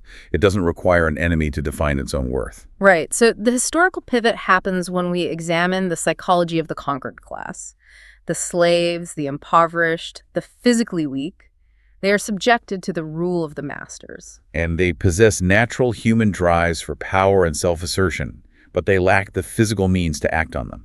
So what happens to that energy? When aggressive energy cannot be expressed outwardly, it turns inward. It ferments. Nietzsche diagnoses this psychological pressure cooker as resentment, a deep, toxic, enduring hostility. You have an entire class of people who are suffering, and they need a way to make that suffering mean something. They can't defeat the masters with swords, so they stage a revolution of concepts. They flip the moral script entirely. And this is the genius of slave morality. It begins with negation. The powerless look at the masters, the proud, the wealthy, the ambitious, and they declare those traits to be evil. With a capital E. Yes. And once the master is designated as evil, the slave can derive their own identity through opposition. They look at their own unavoidable conditions, their weakness, their inability to retaliate, their poverty, and they rebrand them as moral virtues. It's an incredible psychological pivot. Wentness is relabeled as meekness. The inability to take revenge is elevated to forgiveness. Subjugation becomes obedience to God. The mechanism here is profound. Master morality says, I am excellent, therefore you are pathetic. Slave morality says, you are evil, therefore I am righteous. It actually requires the existence of a villain to generate its own virtue. It's like a political smear campaign started by the losing side, which over centuries somehow becomes the sacred constitution of the entire world. Podintsev highlights how successful this psychological defense mechanism was. I mean, it provided massive compensation. It allowed the powerless to feel morally superior to the very people crushing them.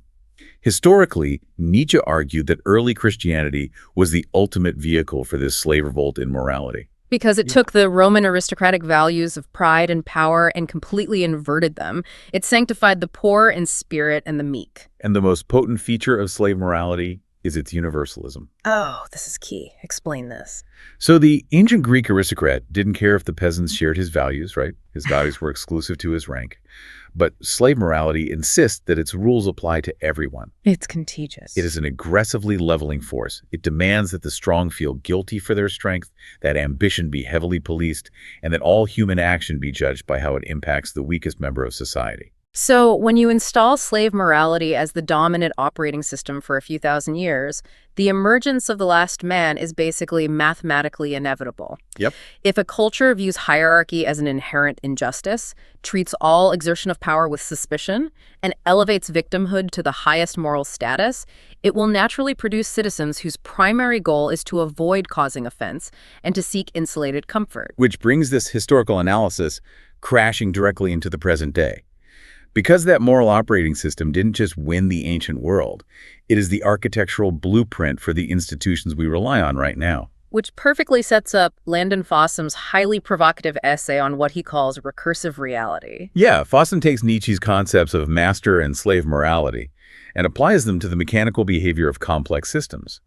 He argues that human cultures survive by building feedback loops. The rules, stories, and institutions of a society feed information back to the citizens, Which shapes their behavior. which in turn reinforces the institution. Exactly. And he divides these into upward and downward recursion. Let's break down the mechanics of an upward recursive loop first. This maps onto the master morality framework. The foundational assumption of an upward loop is that the individual possesses agency and that the world is inherently difficult. Right. In an upward loop, institutions are designed as foundries. They are meant to stress the material to make it stronger. An educational system in an upward loop demands rigorous, unfiltered intellectual confrontation. It does not inflate grades to protect feelings. A religious system in an upward loop focuses on the reality of sin, the agonizing necessity of repentance, and the demand to carry a heavy burden. The myths of the culture celebrate sacrifice and overcoming. The feedback loop constantly broadcasts the message: you are capable of bearing a heavy load, and you are expected to rise to the occasion. And because the environment demands resilience, the citizenry develops resilience. The system compounds strength. But downward recursion operates on the exact opposite assumption. It maps onto slave morality. The foundational belief is that the individual is fundamentally fragile, that trauma defines identity, and that the primary goal of society is the elimination of discomfort. So the institutions adapt to this assumption by becoming protective rather than formative. Education shifts from demanding intellectual rigor to ensuring emotional safety, heavily policing language to prevent offense. Therapy and the endless processing of trauma replace the demand for behavioral change. And the cultural feedback loop constantly broadcasts: you are wounded, your environment is toxic, let the system manage your pain. The tragedy of downward recursion is that by assuming the citizen is fragile, the system actively degrades their capacity to handle stress. It compounds weakness. Now, I know you want to do an impartiality check here. Yes, absolutely. Crucial impartiality check for the listener right now. Fossum takes this mechanical framework and applies it directly to the modern culture war. He argues that modern progressive movements, certain conservative reactionary loops, large swaths of modern Christianity and modern feminism have all fallen into downward recursion. He sees them competing over who can claim the highest status of victimhood. We are not endorsing his political diagnosis of these specific groups. Thank you. Exactly. We are strictly focused on the terrifying structural mechanism he describes for how an institution falls. He calls it apostasy by recursion.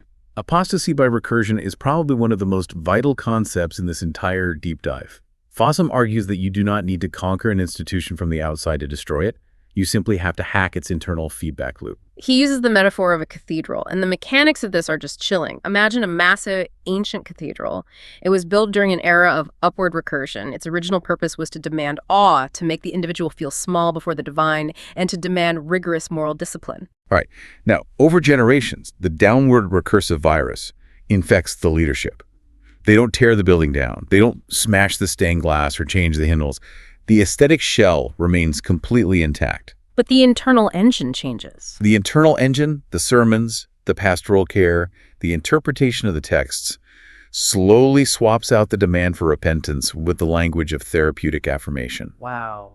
The cathedral stops demanding that you conquer your sins and instead assures you that your sins are entirely understandable responses to a traumatic world. So the institution becomes a grievance factory operating inside a historical shell.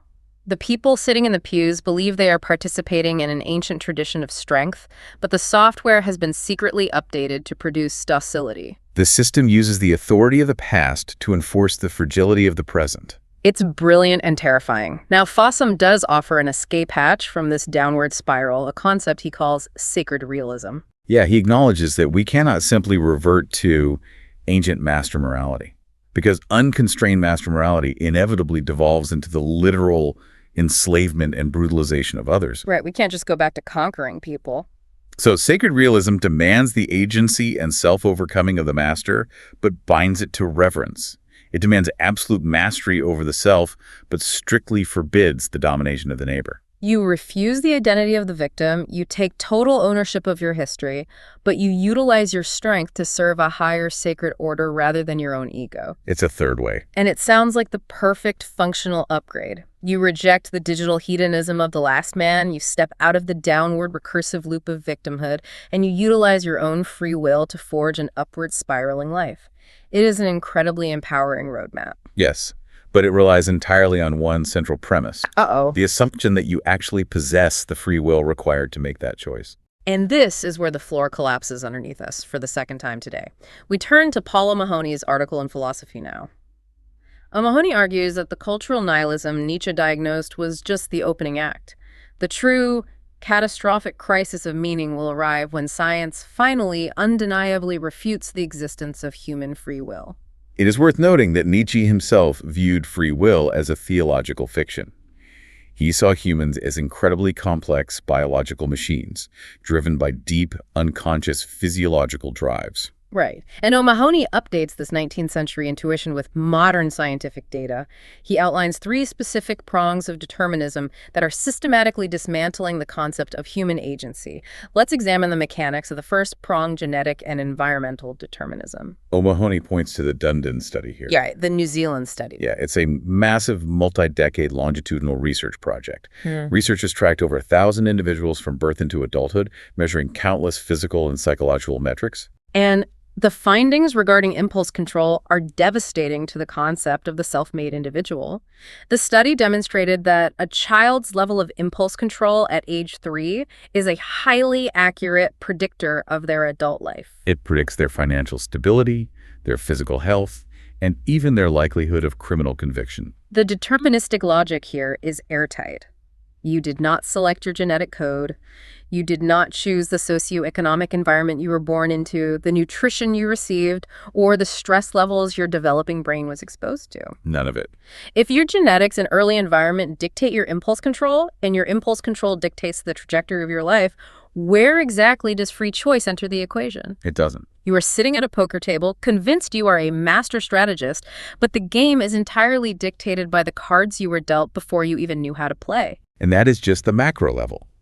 The second prong, physiological determinism, takes the collapse of agency down to the microscopic level. We suffer from the illusion of a dualistic reality. We feel like there's a conscious mind driving a physical body. But neurobiology increasingly demonstrates that the mind is entirely at the mercy of the biome. O'Mahony uses incredibly jarring examples to illustrate this. I mean, the Toxoplasma gondii parasite is the perfect mechanism to explain this. This freaked me out. Oh, it's wild. So this is a parasite that needs to end up in the digestive tract of a cat to reproduce. To get there, it infects rodents. But a rodent naturally avoids cats. Obviously. So the parasite migrates to the rodent's brain and physically rewires its amygdala. It turns the rat's innate terror of cat urine into sexual attraction. That is horrifying. The rat gleefully runs toward the cat and gets eaten. Yeah. The parasite completes its life cycle. But the terrifying part is that Toxoplasma gondii also infects humans, usually through exposure to cat feces or undercooked meat, and epidemiological studies suggest it alters human neurochemistry as well. It significantly inhibits risk aversion. Yeah, people infected with the parasite are disproportionately involved in traffic accidents and risky entrepreneurial ventures. So you might believe you are making a bold, calculated financial risk because you possess an inherently brave spirit. The reality might be that your dopamine pathways are being manipulated by a single-celled organism trying to get to a cat. Our sense of sovereignty is a joke to the biome. And O'Mahony pushes this even further with the ARC gene. Oh, the virus thing. Yes. Researchers have discovered that the ARC protein, which is absolutely essential for long-term memory formation in human consciousness, actually behaves like a virus. It forms capsules that package genetic material and transfer it across synapses. So what's the theory there? The leading theory is that millions of years ago, an ancient viral infection bound its code into the DNA of early land animals, and that viral mechanism is literally the engine of our consciousness. Unbelievable. When you combine the fact that our moods are heavily regulated by the billions of bacteria in our gut, and our memory functions via an ancient viral mechanism, the concept of a sovereign, independent in just dissolves. We are not captains of our own ships. We are walking ecologies, governed by chemical reactions we have no conscious access to. Which brings us to the ultimate hammer-blow cosmic determinism. You don't even need biology to disprove free will. You just need basic physics. Right. Classical physics operates on an unbroken chain of cause and effect. Every physical event is the direct, necessary result of the physical events that preceded it. The neurons firing in your brain are physical matter. Therefore, the thoughts you are having right now and the choices you will make tomorrow are the inevitably result of matter reacting to previous matter. Traced all the way back, your decision to listen to this deep dive was determined by the initial conditions of the Big Bang 14 billion years ago. And if we accept the reality of these deterministic prongs, the moral architecture of human civilization instantly vaporizes. You cannot logically maintain a justice system based on retribution. How do you punish a criminal for an act that was biochemically and physically predetermined? The concept of blame is entirely erased. But equally devastating, the concept of merit is erased. The pride you feel for your hard work, your discipline, your upward recursion, it's all an illusion. You were simply lucky enough to possess the biological hardware that predetermined a successful outcome. The distinction between the noble Übermensch and the cowardly last man is reduced to a roll of the genetic dice. The psychological fallout of widespread deterministic belief would be catastrophic. And O'Mahony asks the critical question here. If we are entirely unfree, how do we continue to function without succumbing to total paralysis? His answer involves a radical paradigm shift in how we view existence. We must stop viewing the universe as a moral testing ground where we are judged for our free choices. Instead, we must view the universe as a game. A grand, innocent, purposeless playground. Exactly. In a deterministic game, the role of the thinker fundamentally changes. The philosopher is no longer a scientist seeking the ultimate objective truth, because the ultimate objective truth, that you are an unfree automaton, is too psychologically crushing to endure. So what do they become? The philosopher becomes an artist, a myth maker. Their job is to design compelling, vital narrative, values, and games for humanity to play. The imperative shifts from discover the truth to choose your illusion. You might intellectually understand that you are biologically determined, but you lean into the game anyway. You adopt the avatar of a disciplined stoic, or a fierce competitor, or a devout artist. You commit to the illusion with total ferocity, because the only alternative is the vegetative state of the last man. It requires a profound psychological agility. You must relinquish the resentment of the slave because there's no one to blame for your suffering in a deterministic universe, and you must aggressively play the game of life as if it were a masterpiece you were painting, even knowing your hand is guided by physics. It's beautiful in a tragic sort of way. It is. So we have spent an hour diagnosing a profoundly hostile landscape. We are navigating a cultural void with no objective truth, surrounded by the digital traps of Fitspiration trying to reduce us to hedonistic last men. We are fighting against institutions operating on downward recursive loops that demand our fragility, all while grappling with the terrifying biological probability that we have no free will. That's quite a list. The diagnosis is complete. Now we need the pure. We need to build an individual capable of surviving this pressure cooker. And the blueprint for that survival comes from the extraordinary synthesis paper by Volkan Yilmaz and Emre Gilani. They proposed the construction of what they call the democratic subject. And to build this individual, they merged the operational frameworks of two 19th century giants who seemed completely incompatible. Søren Kierkegaard and Friedrich Nietzsche. I mean, Yeah. it sounds absurd on its face. Kierkegaard is the godfather of Christian existentialism, a man intensely focused on submission to the divine. Nietzsche is the Antichrist who declared the death of God and the dawn of the Übermensch. How do their mechanics possibly align? They align perfectly in their mutual disgust for the conformity of the herd and their intense focus on the mechanisms of self-creation. Yilmaz and Gilani treat their philosophies as two necessary halves of a dual-engine system. Let's examine the first engine, Kierkegaard's framework of accountable inwardness. Right. Kierkegaard analyzed human development through three distinct stages. The baseline operating system is the aesthetic stage. And this isn't just about liking pretty art, it is a lifestyle of avoiding commitment. The aesthetic individual chases novelty and flees from boredom.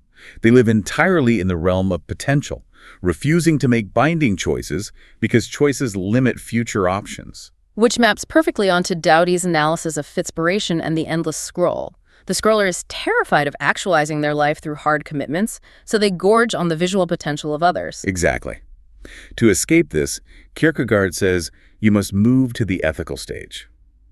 This is where you accept societal duties, you marry, you work, you follow the universal rules. But Kierkegaard warns that the ethical stage is a trap as well, because universal rules are anonymous. You can follow the law flawlessly and still be completely hollow inside. You can hide your true self behind the safety of social conformity. To become an authentic individual, you must reach the religious stage. And the religious stage requires what he calls the leap of faith. It is the willingness to stand absolutely alone before the absolute, even if it requires actions that violate the ethical norms of society. Kierkegaard identified the greatest threat to human authenticity as the crowd. Which you could easily liken to the modern algorithm. Oh, 100%. The crowd is the algorithm. It is the leveling force of public opinion that strips away individual responsibility. In a crowd, everyone has an opinion, but no one has the courage to actually act. This leads to his most radical mechanical rule. Truth is subjectivity. We need to clarify this immediately because it sounds like modern relativism, the whole speaking your truth thing, regardless of facts. It is the exact opposite of modern relativism. Relativism is intellectually lazy, it's an excuse to avoid debate. When Kierkegaard says truth is subjectivity, he means that objective, historical facts are useless to the soul until they're inwardly appropriated with passionate sincerity. What does that look like practically? You can memorize the entire Bible or every philosophical text, but until you stake your actual life on a belief, until you internalize it so deeply that it dictates your actions in the dark, you do not possess the truth. And the mechanism that forces you to appropriate that truth is anxiety.